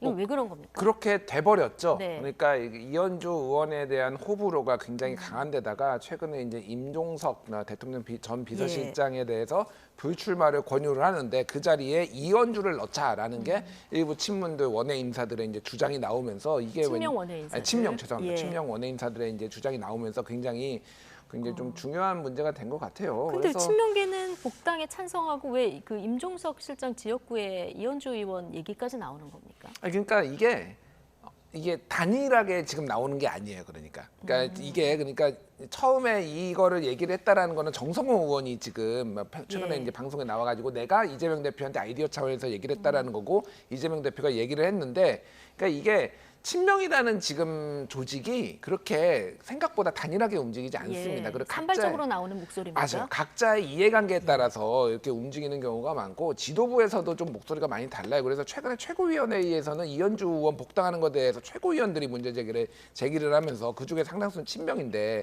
약간 제동이 걸리는 뭐 이런 모습이거든요. 그리고 원외에서는 어쨌든 지금 원외에 있는 분들은 사실은 친명이라는 뭐 그게 타이틀도 있지만은 그냥 자신의 경쟁 상대들을 최대한 쳐내는 게 목표예요. 워낙 민주당이 현역 의원들이 많고 룸이 없다 보니까 그거를 뭐가 비명으로 포장을 하든 친문으로 포장을 하든 최대한 이제 좀 많이 쳐내는 게 목표가 되다 보니까 그런 식으로 이제 좀 목소리가 나온 것 같아요. 그래서 이현주 의원이 복당을 할 수 있을까? 지금 상황이면은 너무 분란이 커질 것 같아요. 그래서 이 정도까지 그러니까 이게 고민이 너무 커져도 안 되고 적당히 이게 관리가 돼야 되는 상황이거든요. 근데 너무 커져서 복당이 좀 힘들어 보인다. 그런 상황으로 좀 가고 있지 않나 그렇게 보여집니다.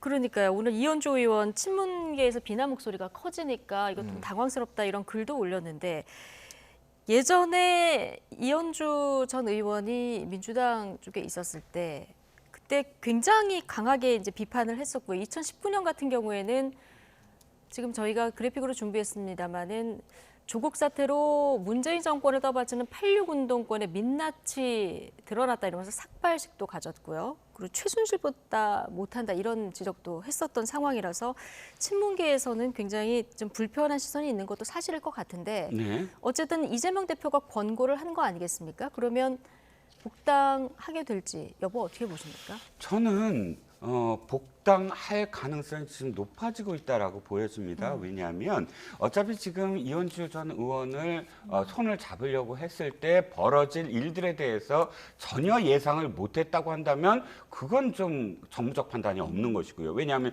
지금 워딩 있지 않습니까? 네. 이런 워딩이 아예 상징적으로 된 이현주 전 의원에게 손을 내밀었단 말이죠. 그럼 친문 쪽에서 반발은 너무 명약관화한데 그 반발보다 돌아올 이익이 더 컸다라는 것이고요. 그 돌아올 이익을 포장하는 것이 아이고 반윤을 연대한다 이렇게 얘기하지만 반윤의 전사는 내부에도 굉장히 많아요. 김용민 의원부터 시작을 해서 얼만큼 많습니까? 근데 굳이 내부에서 분란을 일으켜서 나간 사람한테 그런 이야기를 하면서 손을 잡은 건 그래서 해석이 되는 게 안에 친문을 저격하면서 사실은 그 지금 친문과 친명의 그런 어떤 지역의 어떤 갈등들을 사실상 이 이현주 전 의원으로 하여금 실질적으로 그렇게 도움이 될 수 있게 만들려는 게 아니냐 이 시각으로 바라보니까 지금 친문에서 굉장히 지금 분노를 하면서 복당을 지금 저지하려고 하는 것이죠.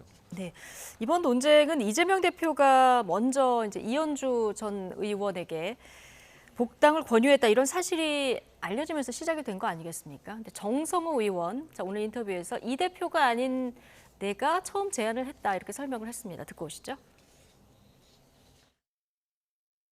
여당의 지역위원장이면서도 윤석열 정부를 가장 아프게 비판한 분 중에 한 분 아니겠습니까? 그래서 그쪽 당이 계속 있을 수 있겠냐?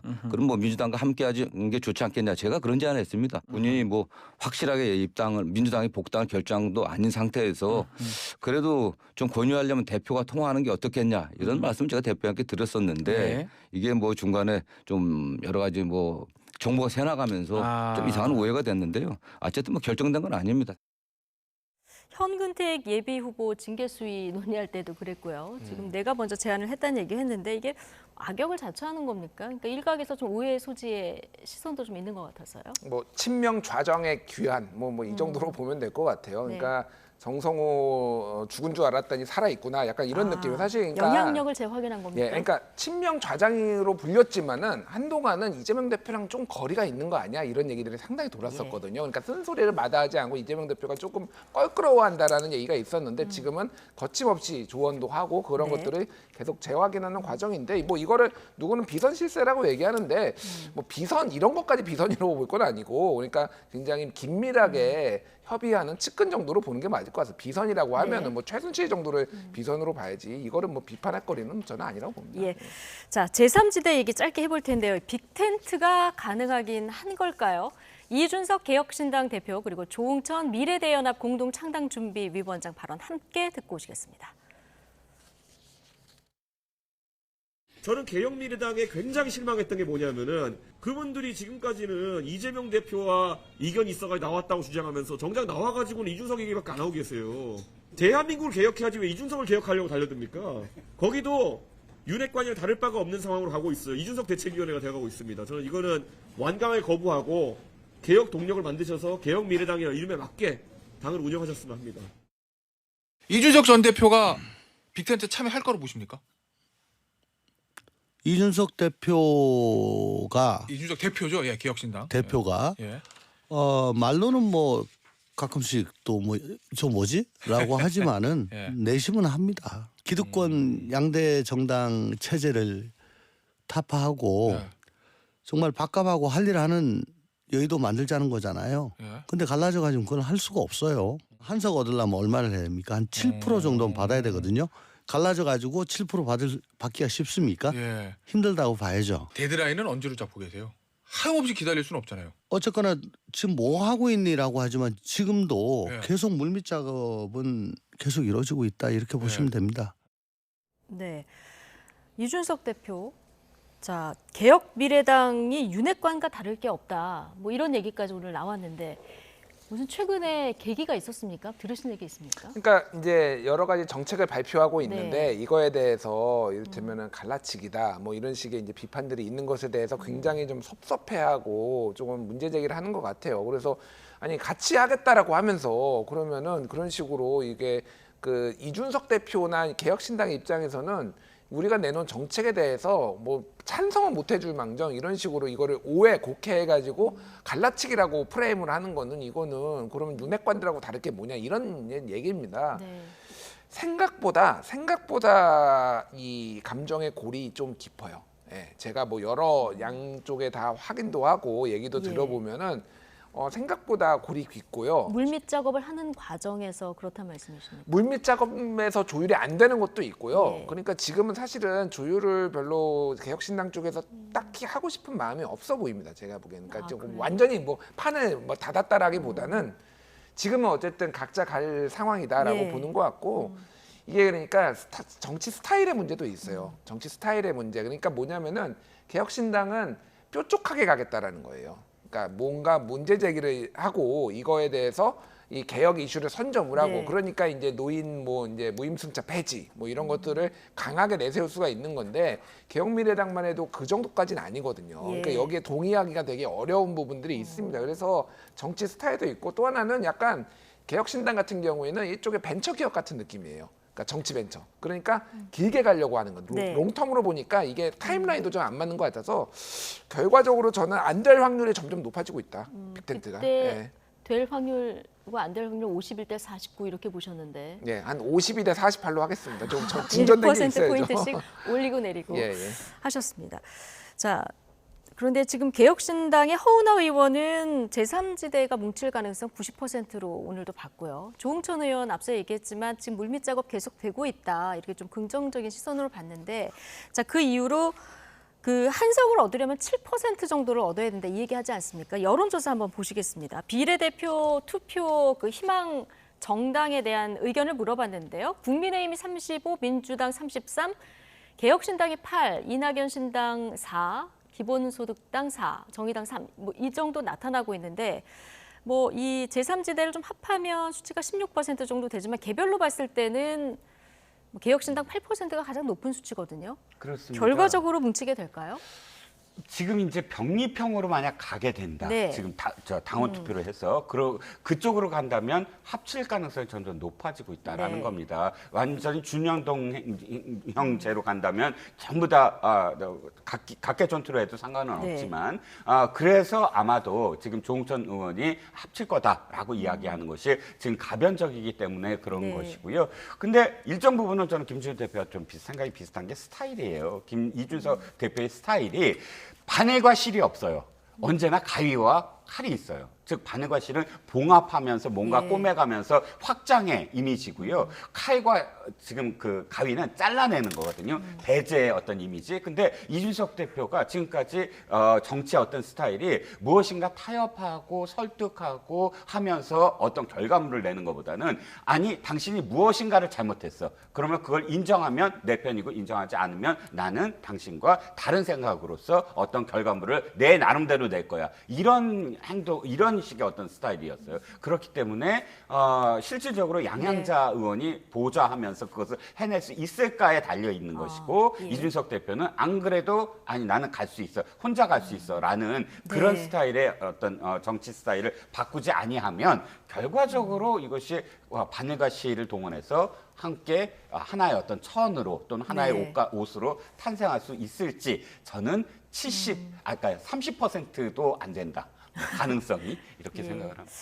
각 세력의 뭐 정치 스타일, 색깔도 좀 다르고 말씀하신 대로 우리가 맨 앞에 다뤘던 주제 비례선거제가 어떻게 결정될지에 따라서 제3지대에도 영향이 있을 거기 때문에요. 좀 장기적으로 지켜보도록 하죠. 이종근 시사평론가, 김준일 뉴스톱 수석 에디터 오늘 두 분과 함께했습니다. 고맙습니다.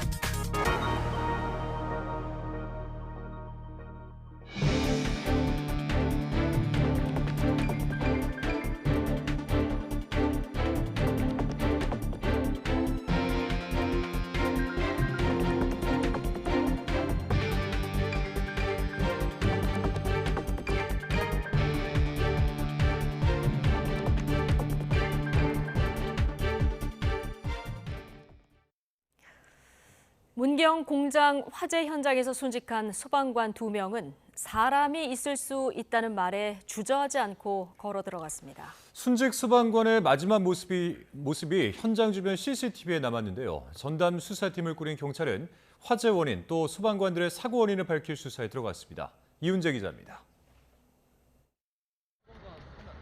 불이 난 공장 입구, 소방관들이 공장 안으로 발걸음을 옮깁니다. 안에 사람이 있을 수 있다는 말을 듣고 망설임 없이 현장으로 들어가는 장면. 김수광 소방장, 박수훈 소방교의 마지막 모습입니다. 현장에 도착한 소방은 4명이 한조가 돼 인명수색에 나섰습니다. 내부로 들어가 수색하던 중 건물이 무너질 조짐이 보이자 바로 철수하기 시작했지만 2명은 끝내 돌아오지 못했습니다. 3층 부근에서 검색을 하던 중에 급격히 여기서 확대가 진행되었고 이에 대해서 안전한 곳으로 지상층까지 이동하는 과정에서 2명의 대원이 결국 따라오지 못하고 안타까운 소방관 목숨을 앗아간 화마는 13시간 만에 모두 꺼졌습니다. 3층 튀김기 주변에서 불이 시작된 거로 추정되지만 정확한 화재 원인은 아직 밝혀지지 않았습니다. 자세한 거는 이제 정밀한 조사를 거쳐야 될 것으로 보여지는데요. 이런 튀김기 자체의 어떤 결합이라든가 과열도 있을 수 있지만 2차적으로는 그러니까 자연 발화의 원인으로 또 화재가 날 수도 있다라고 보여집니다. 경찰은 30명 정도로 전담 수사팀을 꾸려 화재 원인 찾기에 나섰습니다. 경찰과 관계기관은 건물 안전진단을 먼저 진행한 뒤에 안전이 확보되면 합동감식을 벌여 사고 원인을 밝힐 예정입니다. YTN 이윤재입니다. 순직한 2 소방관은 사람을 구하는 일에 보람을 느낀다는 마음가짐으로 구조대에 지원해서 일해왔고 실제 재난 현장에서 솔선수범한 영웅들이었습니다. 당국은 최고의 예우로 장례를 치르겠다고 밝혔습니다. 이성우 기자입니다. 화재 현장에서 순직한 소방관은 27살 김수광 소방장과 35살 박수훈 소방교. 김 소방장은 2019년 공개 경쟁 채용으로 임용해 소방관들 사이에서도 취득하기 어렵기로 소문이 난 인명구조사 시험에 합격한 뒤 구조대에 자원했습니다. 특전사 출신 박 소방교는 사람을 구하는 일에 큰 보람을 느낀다는 마음가짐으로 2022년 구조 분야 경력 경쟁 채용에 지원해 임용됐습니다. 순직한 2 소방관 모두 훈련에 적극적이었고 재난 현장에서 솔선수범하는 자세로 구조활동에 임했습니다. 다른 누구보다도 신장도 큰 우리 김대원 같은 경우에도 모범이 되고 시범도 아주 잘 보이는 다 훌륭한 대원입니다. 순직한 소방관들이 근무하던 문경 소방서에는 근조 현수막이 내걸린 채 적막감만 가득합니다. 함께 근무해온 소방관들은 불길에서 동료를 구하지 못했다는 비통한 심정 속에 말문을 굳게 닫았습니다. 연기가 배인이 안 되니까 그게 안에 갇혀 있거든요. 그럼 그런 위험을 무릅쓰고 인명을 구조로 들어갈 수밖에 없는 거네요. 그게 어떻게? 승리이죠. 빈소가 마련된 장례식장에는 가족을 황망하게 떠나보낸 현실을 믿을 수 없다는 듯 유가족들의 슬픔으로 가득 찼습니다. 경상북도는 순직한 소방관의 희생을 기리기 위해 최고의 예우를 갖춰 장례 절차를 진행한다는 방침입니다. 순직하신 분들이 고귀한 희생인데 그걸 우리 국민들께서도 늘 기억에 남도록 하는 그런 일들도 추가적으로 다 하겠다는 말씀을 드립니다. 소방청은 순직한 2 소방관을 추모하기 위해 오는 7일까지를 애도기간으로 지정했습니다. YTN 이성우입니다. 김계환 해병대 사령관이 수사단장이었던 박정훈 대령의 항명사건 재판에 증인으로 출석했습니다. 2 사람은 해병대원 사망 사건과 관련해서 수사 외압 의혹이 불거진 이후 처음으로 법정에서 대면했습니다. 최민기 기자입니다. 박정훈 대령이 항명사건 2차 공판에 출석하기 위해 군사법원에 출석했습니다. 박 대령은 재판 증인으로 출석하는 김계환 해병대 사령관을 향해 다시 한번 호소했습니다. 그동안 어떤 어려움이 있어서 또 어떤 힘듦이 있었는지는 제가 알 수 없지만 지금이라도 해병대 사령관으로서 명예로운 선택을 하시기를 바라겠습니다. 이에 반해 김 사령관은 취재진을 의식한 듯 법원 지하주차장을 통해 아무 말 없이 입정했습니다. 오늘 저 박정훈 대령하고 대면이신데 말씀 좀 부탁드릴 수 있을까요? 수사 외압 의혹이 본격화한 지난해 8월 2일 이후 처음으로 상관을 대면한 박 대령은 법정에서 거수 경례를 하기도 했습니다.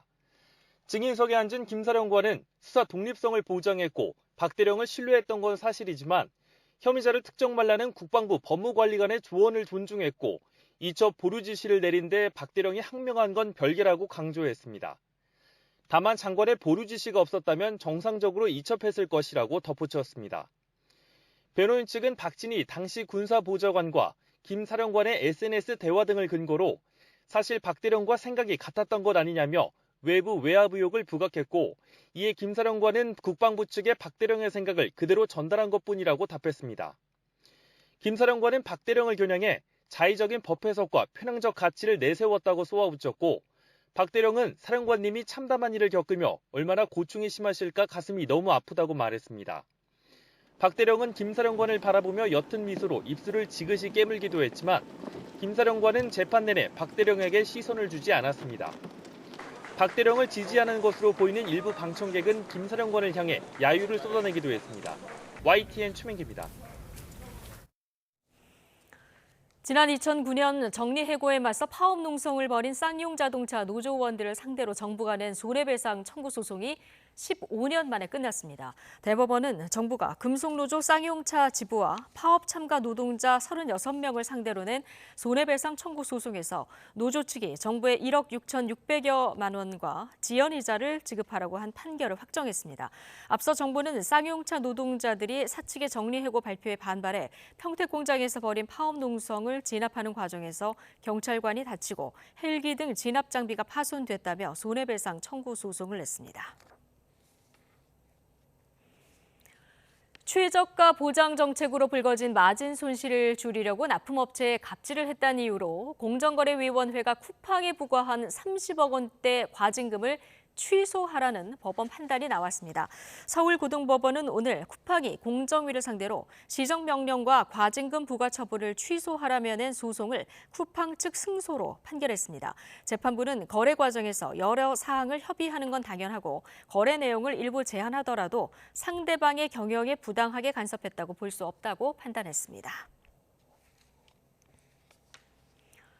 부산에서 산부인과 병원장과 직원이 신생아 학대 사건을 조직적으로 은폐한 사실이 드러나서 무더기로 재판에 넘겨졌습니다. 학대 때문에 생긴 상처가 아니라는 가짜 소견서를 만들어서 수사기관에 제출하고 입을 맞춰 법정에서 위증한 혐의를 검찰이 포착했습니다. 차상은 기자입니다. 태어난 지 3주도 안 된 신생아 귀에 핏자국이 가득합니다. 귓바퀴 뒷부분이 찢어져 연골까지 보이는 상태였습니다. 지난 2021년 2월 산부인과 간호조무사 40대 A씨는 출산 흔적을 면봉으로 닦아내다가 생긴 상처였다고 산모에게 드러냈지만 거짓말이었습니다. 아이가 보챈다는 이유로 귀를 잡아당겨 다치게 한 사실이 수사 과정에서 드러난 겁니다. 면봉으로 살살살 이렇게 닦아내면 그 태지가 다 닦일 것 같아서 그래서 그 닦다가 갑자기 힘이 가해져서 이렇게 쭉 끄었다 이렇게 얘기를 해줬어요. 간호조무사의 단독 범행으로 사건이 마무리될 뻔했지만 재판 과정에서 병원 측이 사건을 조직적으로 은폐한 사실이 추가로 드러났습니다. 간호기록부는 아이가 보채지 않고 양호한 상태인 것처럼 조작됐고 사건 당시 혈흔이 묻은 베네 쪼고리와 면봉은 몰래 폐기된 정황이 검찰 수사로 드러났습니다. 또 귀에 생긴 상처는 학대가 아닌 면봉 때문에 생긴 것으로 보인다는 허위 소견서를 만들었고 병원 직원들이 법정에서 면봉으로 생긴 상처라고 증언한 건 미리 말을 맞췄기 때문으로 확인됐습니다. 가해자가 번복을 하고 간호조무사나 그 증인으로 소환됐던 사람들이 다 가해자 측 변호사가 있는 로펌에 가기 시작하는 거예요. 그 사실 안부터 저희는 이상하다고 이제 말씀드렸고 검찰은 증거 위조와 의료법 위반, 위증과 위증 교사 혐의로 병원 행정부장과 소간호사를 구속해 재판에 넘겼습니다. 병원장과 의사, 간호조무사 등 10명은 불구속 기소했습니다. 이 병원은 지난 2022년 신생아를 떨어뜨려 뼈가 부러지는 사고를 내고도 필요한 조치를 곧바로 하지 않았다가 경찰에 고발되기도 했습니다. YTN 차상입니다. 사이드미러가 접히지 않은 자동차를 훔쳐 달아난 간큰 10대 2명이 경찰에 붙잡혔습니다. 이들이 앞서 자동차를 훔쳐 탄 것만 6번인데 경찰 조사를 받고 나와선 재차 범행을 저지른 것으로 파악됐습니다. 윤성훈 기자의 보도입니다. 두 남성이 여유로운 발걸음으로 지하주차장에 세워진 외제차로 향합니다. 자동차에 탑승한 뒤 차를 끌고 유유히 사라집니다. 마치 차량 주인인 것처럼 자연스러운 모습. 그러나 다른 사람의 자동차를 훔쳐 달아나는 장면입니다. 범행이 발생한 장소입니다. 자동차 사이드미러가 접혀있지 않은 차를 노렸습니다. 사이드미러가 접혀있지 않으면 차문이 잠겨있지 않고 차키까지 차 안에 놓인 경우가 종종 있다는 점을 노리고 범행 대상으로 삼은 겁니다. 아침 출근을 위해 자동차를 찾아 헤맨 피해자는 황당할 따름입니다. 아침에 출근해야 되는데 차가 없어져서 깜빡하고 딴 데다 뒀나 하는 생각을 잠깐 가지긴 했는데 없어진 걸 너무 확인하고 나니까 너무 황당해가지고. 추적에 나선 경찰은 범행 19시간 만에 10km가량 떨어진 곳에서 2명을 긴급 체포했습니다. 알고 보니 10대 후반의 미성년자들로 면허도 없는 상태였습니다. 심지어 이미 자동차를 훔친 혐의로 경찰 조사를 받고 나온 지 하루 만에 또다시 범행을 저질렀습니다. 경찰 조사 결과 이들 청소년이 훔쳐서 타고 다닌 차량만 무려 7대 잃은 것으로 밝혀졌습니다. 차 안에 있던 현금과 전자기기 등 100만 원 가량을 훔친 혐의도 받습니다. 경찰은 차를 타고 싶어 범행을 저질렀다는 피의자 진술을 확보하고 추가 범행이 있는지 계속 수사하고 있습니다. YTN 윤성훈입니다. 웹툰 작가 조호민 씨 아들을 정서적으로 학대한 혐의로 재판에 넘겨진 특수교사에게 유죄가 선고됐습니다. 수원지방법원은 오늘 특수교사 A씨에게 벌금 200만 원의 선고유예 판결을 내렸습니다. 학부모가 몰래 녹음한 교사 수업 내용을 증거로 인정할지가 쟁점이었는데 재판부는 장애 학생 부모가 학대 정황을 확인하기 위해서 한 행동이었다면서 정당성을 인정했습니다. 1심 결과가 나온 뒤 조호민 씨는 헌신하는 특수교사들에게 누가 되질 않길 바란다면서도 녹음 말고는 피해 입증이 어려운 장애인에 대한 보호가 필요하다고 밝혔습니다. 특수교사 A씨 측은 몰래 녹음은 교실의 신뢰를 깨트린다며 항소를 결정했습니다.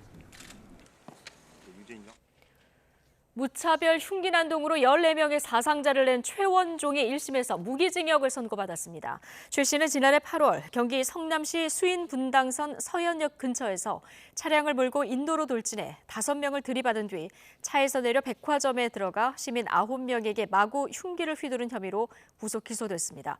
앞서 검찰은 결심 공판에서 최 씨가 반인륜적인 범행을 저지른 뒤에도 반성 없이 심신미약을 주장하고 있다면서 법정 최고형인 사형을 구형했습니다.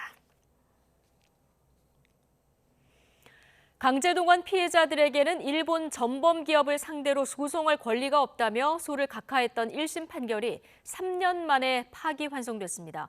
피해자들이 소송을 제기한 지 9년이 흘렀는데 재판은 아직 제자리 걸음만 하고 있습니다. 김철희 기자입니다. 지난 2021년 강제동원 피해자 80여 명이 일본 기업 16곳을 상대로 낸 최대 규모 손해배상 소송의 1심 선고 공판이 열렸습니다. 2015년 소송 제기 후 6년 만에 결론이었지만 주문 낭독에 걸린 시간은 단 1분에 불과했습니다. 법원은 피해자들에게 소송을 제기할 자격 자체가 없다며 소를 각하했습니다. 당시 재판부는 과거 한일 청구권 협정으로 개인의 손해배상 청구권이 사라진 건 아니라면서도 대한민국 국민이 일본을 상대로 소송을 통해 청구권을 행사하는 건 제한된다고 판단했습니다. 또 강제동원 배상 문제로 일본과 관계가 나빠지면 한미 동맹까지 훼손할 수 있다고 밝히기도 했습니다. 이 판결은 2018년 대법원 전원 합의체 판결에 정면으로 배치돼 거센 비난을 받았습니다. 앞서 대법원은 이춘식 할아버지 등이 일본 제철을 상대로 낸 소송에서 강제동원이 식민 지배와 직결된 불법 행위인 만큼 위자료를 요구할 수 있다고 판단한 바 있습니다. 이러한 강제동원 위자료 청구권은 청구권 협정의 적용 대상에 포함된다고 볼 수 없습니다. 항소심 재판부는 3년 만에 1심을 파기하고 사건을 서울중앙지법으로 돌려보냈습니다. 자세한 사유 없이 1심에 문제가 있어 환송하는 거라고 짤막하게 설명했는데 대법원 판례를 따르지 않은 채 사건 실체 판단도 하지 않고 각하 판결을 내린 건 잘못이라고 본 겁니다. 강제동원 피해자 측은 일본 기업이 더 적극적으로 배상에 나서야 한다고 촉구했습니다. 피해자 입장에서는 굉장히 억울한 상황이고 그래서 이런 문제를 해결하려면 역시 증거를 가지고 있는 일본 기업들이 좀 나서줘야 된다. 법원은 또 다른 강제동원 피해자들의 손해배상 항소심에선 피해 입증 자료가 존재하는 한 명에게만 1,000만 원을 배상하도록 한 원심 판단을 유지했습니다. YTN 김철입니다.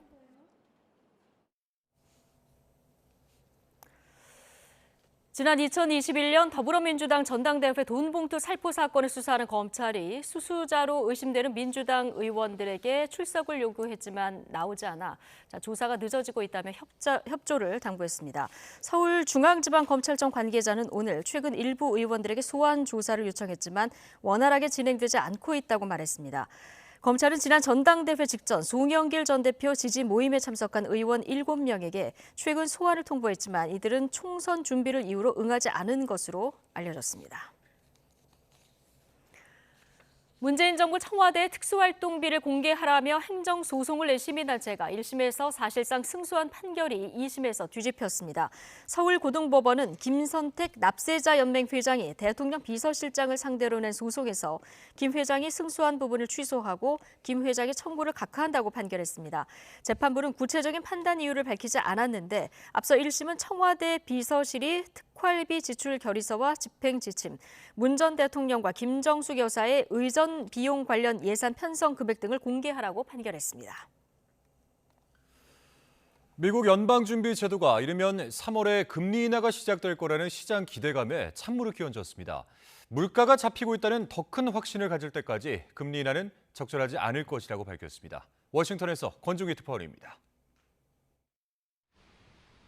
미국 연방준비제도는 올해 첫 금리 결정 회의에서도 금리 동결을 결정했습니다. 지난해 9월 회의부터 4번 연속 동결을 이어가며 우리나라와 금리 격차도 2%를 지켰습니다. 금리 결정보다 더 큰 관심을 모았던 금리 인하 시기에 대한 전망은 예상보다 보수적이었습니다. 시장은 이르면 3월 금리 인하가 시작될 것으로 기대했지만 파월 의장은 시기상조라고 선을 그었습니다. But we will need to see continuing evidence to build confidence that inflation is moving down sustainably toward our goal. I'm hearing that as March. I would say I don't think that's probably not the most likely case or what we would call the base case. 파월 의장은 물가가 반등할 가능성보다 2% 후반대에서 고착화될 가능성이 우려된다고 말했습니다.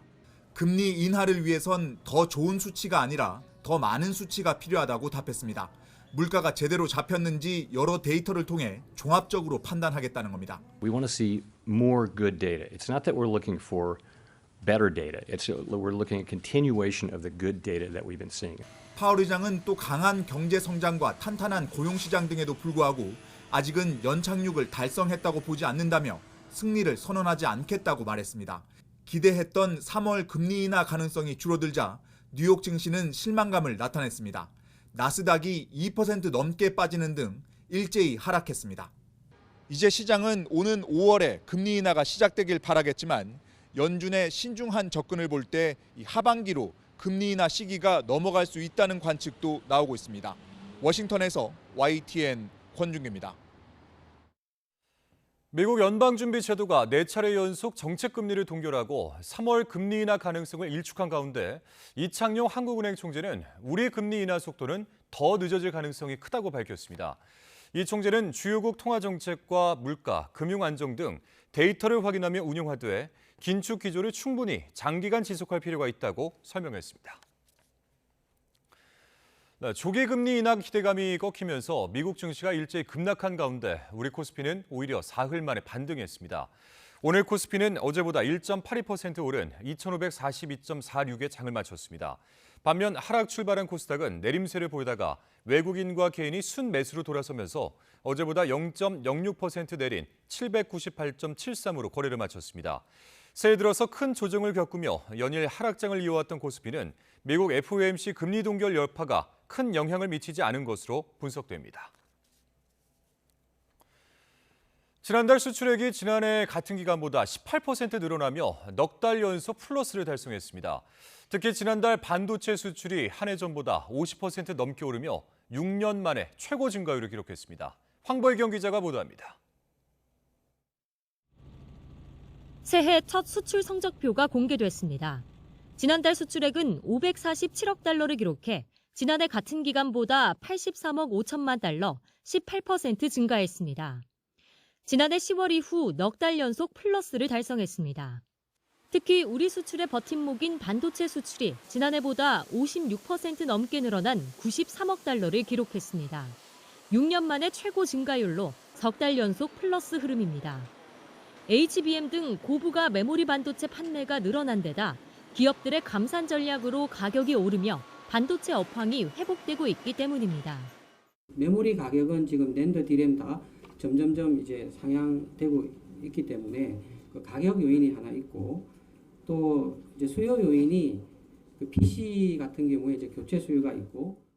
수출 국가별로는 우리나라 최대 시장인 중국으로의 수출이 107억 달러를 기록하며 20개월 만에 플러스로 전환됐습니다.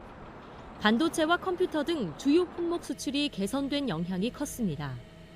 지난달 수입액은 가스와 석탄 등 에너지 수입이 줄면서 544억 달러로 집계돼 지난해 같은 달보다 7.8% 감소했습니다. 이에 따라 무역 수지는 3억 달러 흑자로 8개월 연속 흑자 기조를 이어갔습니다. 수출 회복의 바로미터인 반도체와 대중국 수출에 청신호가 켜진 가운데 산업부는 올해 역대 최대 수출 목표 달성을 위한 지원을 강화할 계획입니다. YTN 황보혜경입니다. 지난해 서울에서 거래된 아파트 4채 가운데 한 채는 다른 지역에 사는 외지인이 사들인 것으로 나타났습니다. 부동산 정보 제공 업체 경제만렙이 한국부동산원 자료를 분석한 결과 지난해 서울 아파트 매매량 36,439건 가운데 서울에 살지 않는 외지인이 사들인 집이 8,955건으로 집계됐습니다. 이는 관련 통계를 집계하기 시작한 2006년 이후에 가장 높았습니다. 정부가 1세대 1주택 장기 보유자와 60세 이상 고령자에 대한 재건축 부담을 완화하기로 했습니다. 국토교통부는 이런 내용을 담은 재건축 초과이익 환수법 개정안 시행령과 시행규칙을 내일부터 입법 예고한다고 밝혔습니다. 주택을 보유한 지 6년에서 10년 미만은 최대 40%를, 15년에서 20년 미만은 60%, 20년 이상 보유하면 70%까지 감면을 받을 수 있습니다.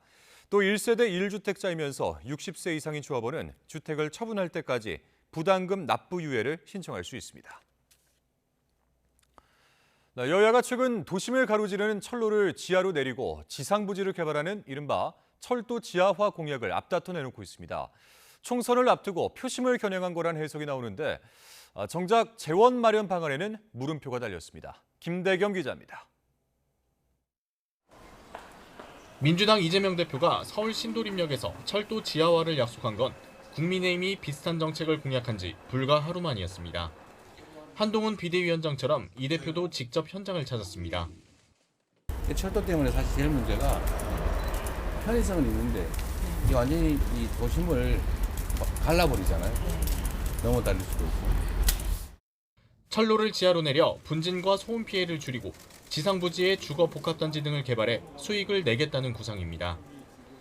부산, 대전, 호남 등 광역철도망과 GTX 예정 구간 등 지하화 범위도 전국으로 넓혔는데 여당 공약과 크게 다르지 않습니다. 개발 이슈를 띄워 총선 표심을 자극한 걸로 보이는데 문제는 수십조 원에 달하는 재원 조달 방안입니다.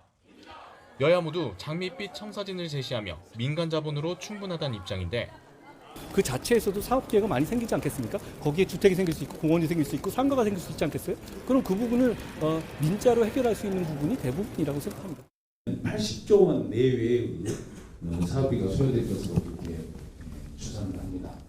별도 예산 투자는 저희들이 고려치 않고 있습니다. 다시 말씀드리면 민자 유치에 의해서 건설업계 위기설까지 불거진 현재 부동산 시장을 고려하면 민간 투자를 제대로 유치할 수 있을지 의심이 눈길이 적지 않습니다.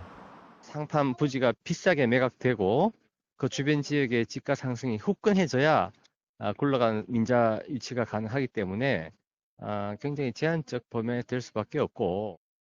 이런 상황에서 국민의힘은 흐지부지 돼가던 수도권 인접 도시들의 서울 편입, 이른바 메가시티론 논의에도 다시 불을 지폈습니다. 제가 이 세 가지 법안을 보여드리겠습니다. 이 세 가지 법안은 김포 그리고 구리, 하남시의 법안을 저희가 이미 법안을 냈습니다. 민주당은 사탕 발림 거짓말이라고 맹비난했지만 수도권 여론 추이를 신경 쓸 수밖에 없습니다. 여야 모두 정치적 명운이 걸린 4월 총선에서 승리하기 위해 각종 개발 공약을 경쟁적으로 쏟아내고 있습니다. 듣기엔 좋은 정책일지 모르지만 재원 마련 등 구체적인 실현 방안이 없다면 포퓰리즘이란 비판을 피하기는 어려워 보입니다. YTN 김대겸입니다. 국민의힘 한동훈 비상대책위원장은 국회의원 세비 인상 논란과 관련해서 국민 중위소득에 해당하는 정도의 소득을 받는 게 어떠냐고 말했습니다. 한 위원장은 오늘 서울 여의도 중앙당사에서 열린 비대위 회의에서 국민의 대표인 국회의원 임무와 영예에 걸맞은 세비가 지급돼야 한다고 생각한다며 이같이 말했습니다. 윤석열 대통령이 제2요구, 즉 거부권을 행사한 뒤 더불어민주당이 새로 발의한 양국관리법 개정안이 야당 단독으로 국회 상임위원회를 통과했습니다. 오늘 농림축산식품해양수산위원회 전체 회의에서 가결된 개정안은 미국 가격이 폭락 또는 폭등할 경우 정부가 초과 생산량 매입이나 정부 관리 양국 판매 등의 대책을 의무적으로 수립해 시행하도록 하는 내용을 담고 있습니다. 민주당은 이전 법안과 달리 이번 개정안은 정부 의무 매입 부분이 완화됐다고 주장했지만 국민의힘은 이번 개정안도 정부의 시장 개입 조항이 담겼고 한 번 부결된 안건은 같은 회기에 다시 다루지 않는다는 일사부재의 원칙에도 어긋난다고 반대하며 표결 전에 퇴장했습니다. 윤석열 대통령이 검사 시절 의료사고 수사 경험을 언급하며 의료인의 사법 리스크를 확실히 줄이겠다고 밝혔습니다. 고소고발이 들어왔다고 곧바로 수사하면 그만큼 공백이 생겨서 환자에게 고스란히 피해가 들어간다는 취지입니다. 강희경 기자가 보도합니다. 지난 2017년 12월 서울 이대목동병원에서 신생아 4명이 잇따라 숨졌습니다. 무더기로 재판에 넘겨진 의료진 7명은 재작년 사건 발생 5년 만에 모두 무죄를 확정받았습니다. 의료개혁을 주제로 열린 민생토론회에서 윤석열 대통령은 이 사건을 소아과 기피 현상의 원인으로 지목했습니다. 의료인이 송사에 휘말리면 그만큼 피해가 막심하다는 겁니다. 신생아 사망 사건으로 엄청난 의료인들이 수사기관에 불려가서 조사를 받고 또 기소도 당하고 보상 체계를 좀 강화해서 월급을 올려주고 수당을 줘도 싫다 이겁니다. 검사 때 의료사고를 수사했던 경험도 소개했습니다. 고도의 전문성이 필요한 사건이라 시간이 많이 들 수밖에 없다며 고소고발이 들어왔다고 해서 바로 수사에 착수하면 환자만 위험에 빠진다고 말했습니다. 윤 대통령은 의료인의 사법 리스크를 확실하게 줄이도록 제도를 전면 개편하겠다고 약속했습니다. 의사는 경찰 조사로 어려움을 겪고 정작 피해자는 제대로 보상도 못 받는 이러한 모순된 일이 반복되고 있습니다. 의사는 소신껏 진료하고 피해자는 두텁게 보상받도록. 검찰은 불필요한 소환 조사를 자제하고 의료 분쟁 조정 제도를 적극 활용하는 등의 대안을 제시했고 정부는 의료사고 기소를 제한해 형사처벌 부담을 완화하는 의료사고 처리 특례법을 연내 제정하기로 했습니다. 윤 대통령은 의료계 뜨거운 현안인 인력 확보 필요성을 거듭 강조했는데 정부는 의대 정원 확대 규모를 다음 주쯤 구체적으로 발표할 예정입니다. 윤 대통령은 일부의 반대나 저항으로 의료개혁을 이루지 못하면 국가의 역할을 하지 못하는 거라고 강조했습니다. 의료계 반대에도 의대 정원을 반드시 늘리겠다는 뜻으로 풀이되는데 동시에 의료사고 부담을 줄여주겠다고 약속하며 당근과 채찍을 동시에 제시한 거란 분석이 나옵니다. YTN 강희경입니다. 네, 의대 정원을 늘린다 해도 의사들이 지역이나 필수 의료 분야에 가지 않으면 의료 공백이 해결되지 않는다는 문제가 있습니다. 정부는 지역 필수 의료에 대한 우대 조건을 제시해서 의사 인력을 확보하는 계약형 지역 필수 의사제를 도입하겠다고 밝혔습니다. 김혜영 기자가 보도합니다. 정부가 제안한 계약형 지역 필수 의사제는 쉽게 말해 정부와 의사가 계약을 맺는 겁니다. 의대생 때부터 장학금과 수련비를 지원받고 졸업 뒤 교수 일자리와 정착 지원을 받는 대신 일정 기간 지역에서 근무하거나 높은 임금과 주거비 등을 받고 필수 의료기관에 장기간 근무하는 계약을 맺는 겁니다. 지자체나 대학이 지역 필수 의사를 많이 확보할수록 의대 정원을 더 늘려줄 방침입니다. 정부는 당장 내년부터 이 제도를 도입한다는 목표로 세부 사항을 마련할 방침입니다. 지역 의료 재건은 가장 중요한 과제입니다. 어디서나 살기 좋은 지방시대를 열고 청년들이 지방에서 꿈을 펼치려면 좋은 병원과 좋은 교육 시스템이 필수적입니다. 지역 필수 의사제는 더불어민주당이 지난해 12월 상임위에서 통과시킨 지역 의사제와 비슷하지만 강제성이 없다는 게 가장 큰 차이점입니다. 다만 지금도 파격적인 연봉에도 의사 구하기 힘든 지역 의료기관이 많은 점을 고려하면 실효성 논란도 나옵니다. 이 때문에 시민단체들은 10년 동안의 의무 근무를 명시화한 지역 의사제 법안 처리를 주장하고 있습니다. 국가가 직접 공공의사를 양성해 필수 의료와 의료 취약지에 보낼 수 있는 법제도를 함께 마련해야 한다. 하지만 정부가 반대 입장을 분명히 하고 있어 공공의대와 지역의사제 도입은 쉽지 않아 보입니다. 정부는 지역에서 의대생을 의무 선발하는 비율도 지금의 40%에서 대폭 상향할 방침입니다.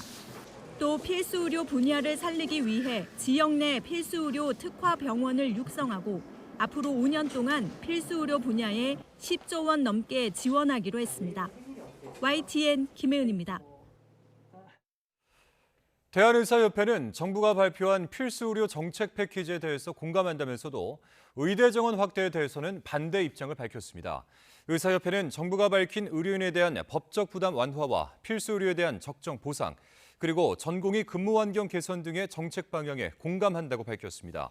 반면 의대 정원 확대 정책은 무너져가는 필수 지역 의료를 육성하기 위한 근본적인 대책이 아니라고 선을 그으며 의학교육의 질 저하와 건강보험 재정에 큰 부담을 가져오게 된다고 강조했습니다. YTN은 장애인을 상대로 한 폭행과 갈취 범죄 사건을 연속해서 단독 보도했습니다. 전문가들은 장애인과 같은 사회적 약자에 대한 범죄를 지금보다 더 엄벌해야 한다는 지적과 함께 피해를 최소화하도록 다양한 제도를 활용하는 방안도 고려해봐야 한다고 조언합니다. 양동훈 기자입니다. 장애인에 대한 경제적 착취는 하루 이틀 문제가 아닙니다. 지난 2022년 한 해 동안 전국 장애인 권익옹호기관에 접수된 장애인 학대 사례 중 경제적 착취는 17.4%, 273건에 달합니다. 경제적 착취는 다른 유형의 학대보다 은밀하게 이뤄지고 지속기간도 긴 경우가 많아서 드러나지 않은 피해 사례가 훨씬 더 많을 거로 추정됩니다.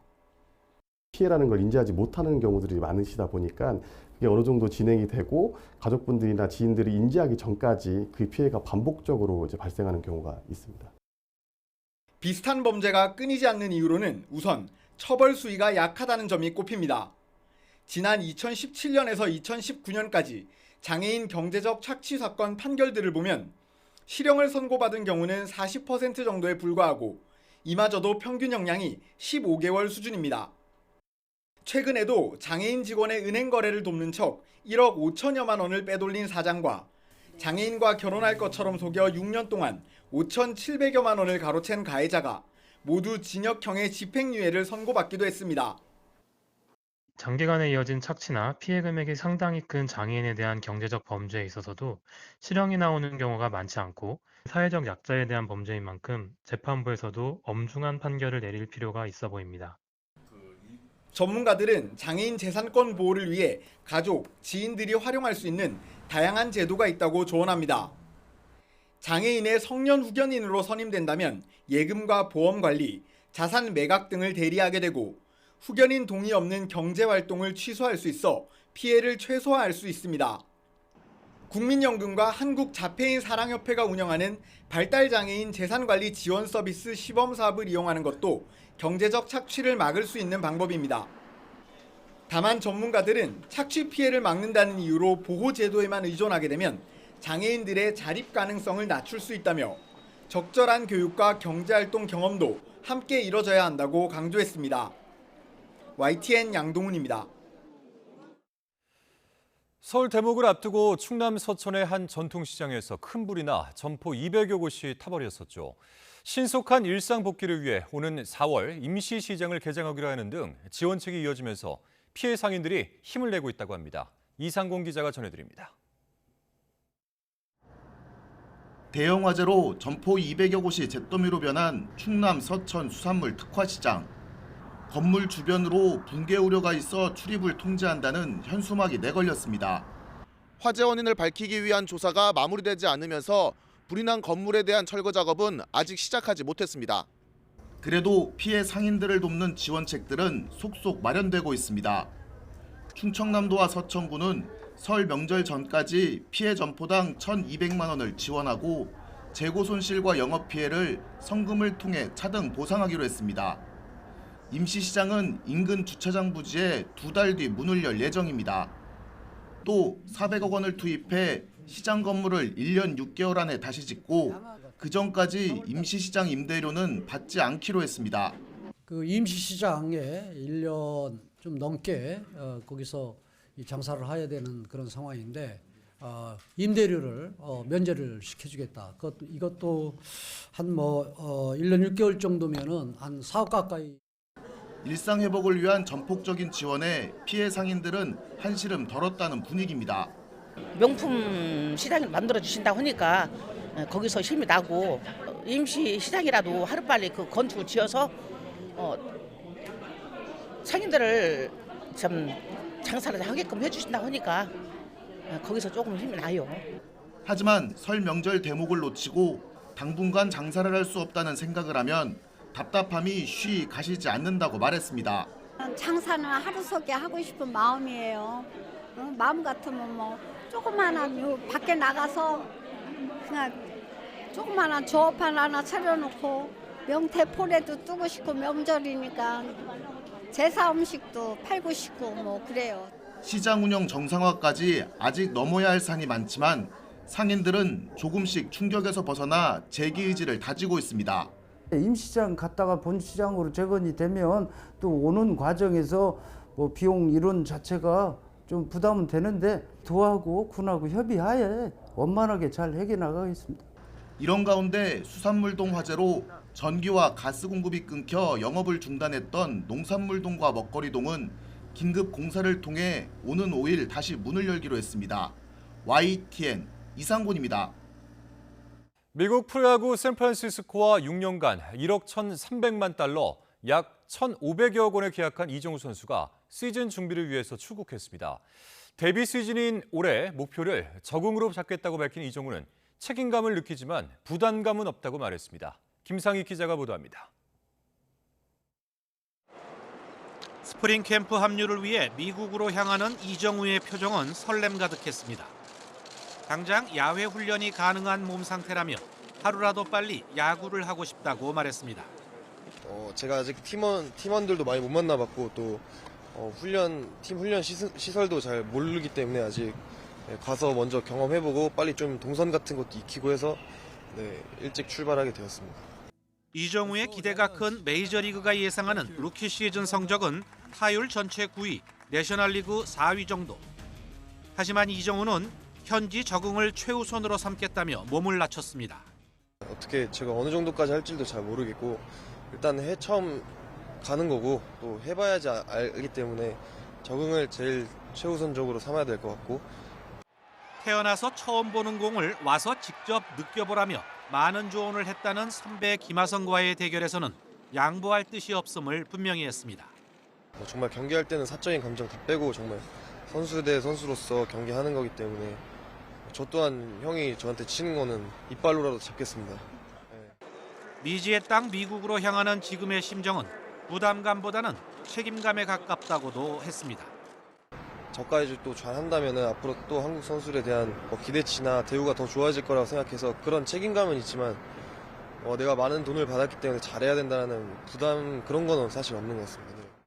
이미 1번 타자 중견수로 보직을 받은 이정우는 현지 적응을 마치면 25일 첫 시범 경기에서 팬들과 만날 예정입니다. 은퇴하는 그날까지 노력하고 또 노력하겠습니다. 네, 화이팅! YTN 김사익입니다. 미 상원 법사위원회가 현지 시간 31일 개최한 빅테크와 온라인 아동 성착취 위기 청문회에서 SNS 플랫폼이 미성년자에 대한 성적 착취를 방치하고 있다는 질타가 이어져 각 CEO들이 고개를 숙였습니다. 이번 청문회에는 페이스북과 인스타를 운영하는 메타의 마크 저커버그와 스냅챗, 틱톡, X, 디스코드 CEO가 증인으로 출석했습니다. 방청석에는 SNS 피해자 가족들이 자녀의 사진을 들어 보이며 자리를 채웠습니다. 공화당 린지 그레이엄 의원은 CEO들에게 여러분은 손에 피를 묻히고 있다, 사람을 죽이는 제품을 만들고 있다며 지적했습니다. 저커버그는 여러분이 겪은 모든 일들에 대해서 죄송하다며 피해자 가족들을 향해 고개를 숙였고 재발 방지를 위해서 계속 노력할 것이라고 말했습니다. 사망자만 240명에 달하는 일본 이시카와현 노토 강진이 일어난 지 꼭 한 달이 됐습니다. 복구 작업이 이어지고 있지만 주민 만여 명이 아직도 대피해 있고 단수도 이어져 일상으로의 복귀는 여전히 기약할 수 없는 상황입니다. 도쿄에서 김세호 특파원입니다. 마을 곳곳에서 무너지거나 심하게 훼손된 집들을 철거하는 작업이 분주하게 이어집니다. 살던 집이 사라지는 모습을 지켜보던 주민은 아쉽지만 어쩔 수 없다며 체념한 모습입니다.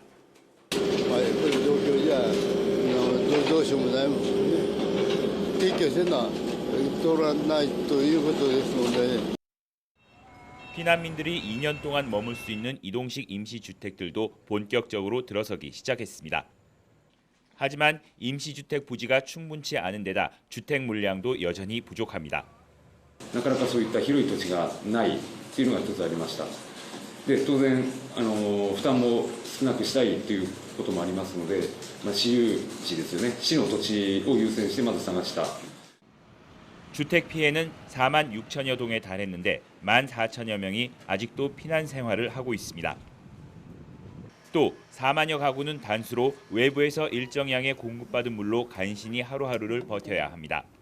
多分この生活にでもだいぶ慣れて、これが当たり前にちょっとなりつつあるので、どうにか乗り切れるかなっていう。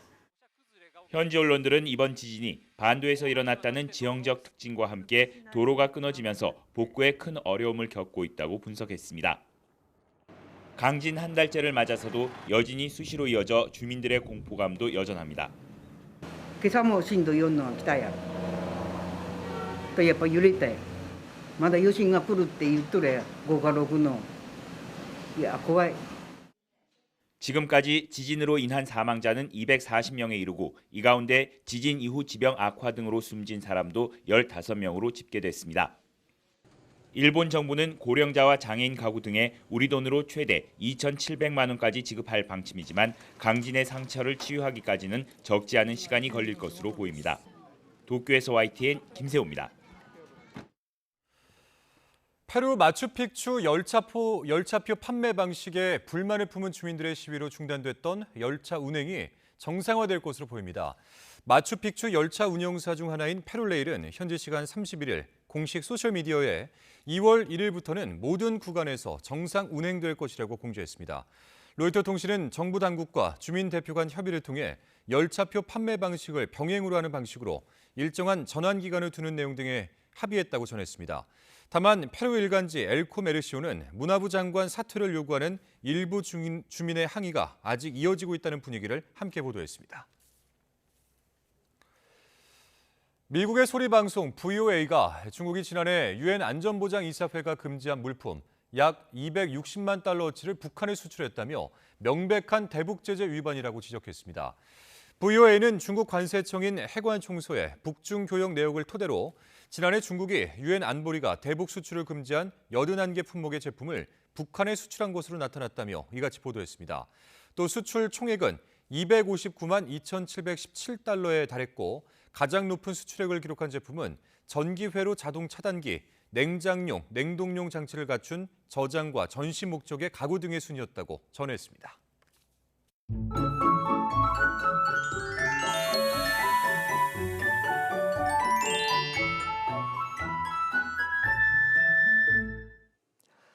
내일도 추위 걱정은 없지만 대신 계속해서 공기가 탁하겠습니다. 우선 서울 아침 기온이 0도로 오늘보다도 아침 추위가 덜하겠고 낮 기온은 7도로 역시 예년 기온을 웃돌며 비교적 온화하게 느껴지겠습니다. 다만 서쪽 지방에서는 초미세먼지 농도가 짙게 나타나는 곳이 많겠습니다. 외출하시는 분들은 미세먼지용 마스크를 착용하시기 바랍니다. 동해안은 아침까지 눈이 이어지면서 10cm 이상의 큰 눈이 더 쌓이는 곳이 있겠고 내륙에도 눈이 조금 날리겠습니다. 출근길 미끄럼 사고에도 유의해 주시기 바랍니다. 또 동해안에는 너울성 파도가 높게 일겠고 남해안과 제주도를 중심으로 바람이 무척 강하게 불겠습니다. 내일 아침 기온은 서울 0도, 대전 1도, 광주 3도, 부산 4도로 예년보다 4도에서 7도가량 높겠습니다. 낮 기온은 서울 7도, 대전 8도, 광주 8도, 부산 10도로 예년보다 1도에서 3도가량 높겠습니다. 주말에도 예년보다 온화한 날씨가 이어지겠지만 제주도는 주말까지 오락가락 비가 오겠고 일요일부터 월요일 사이에는 곳곳에 비나 눈이 내릴 전망입니다. 날씨 정보였습니다. 목요일 뉴스라이트 마치겠습니다. 함께해 주신 여러분 고맙습니다.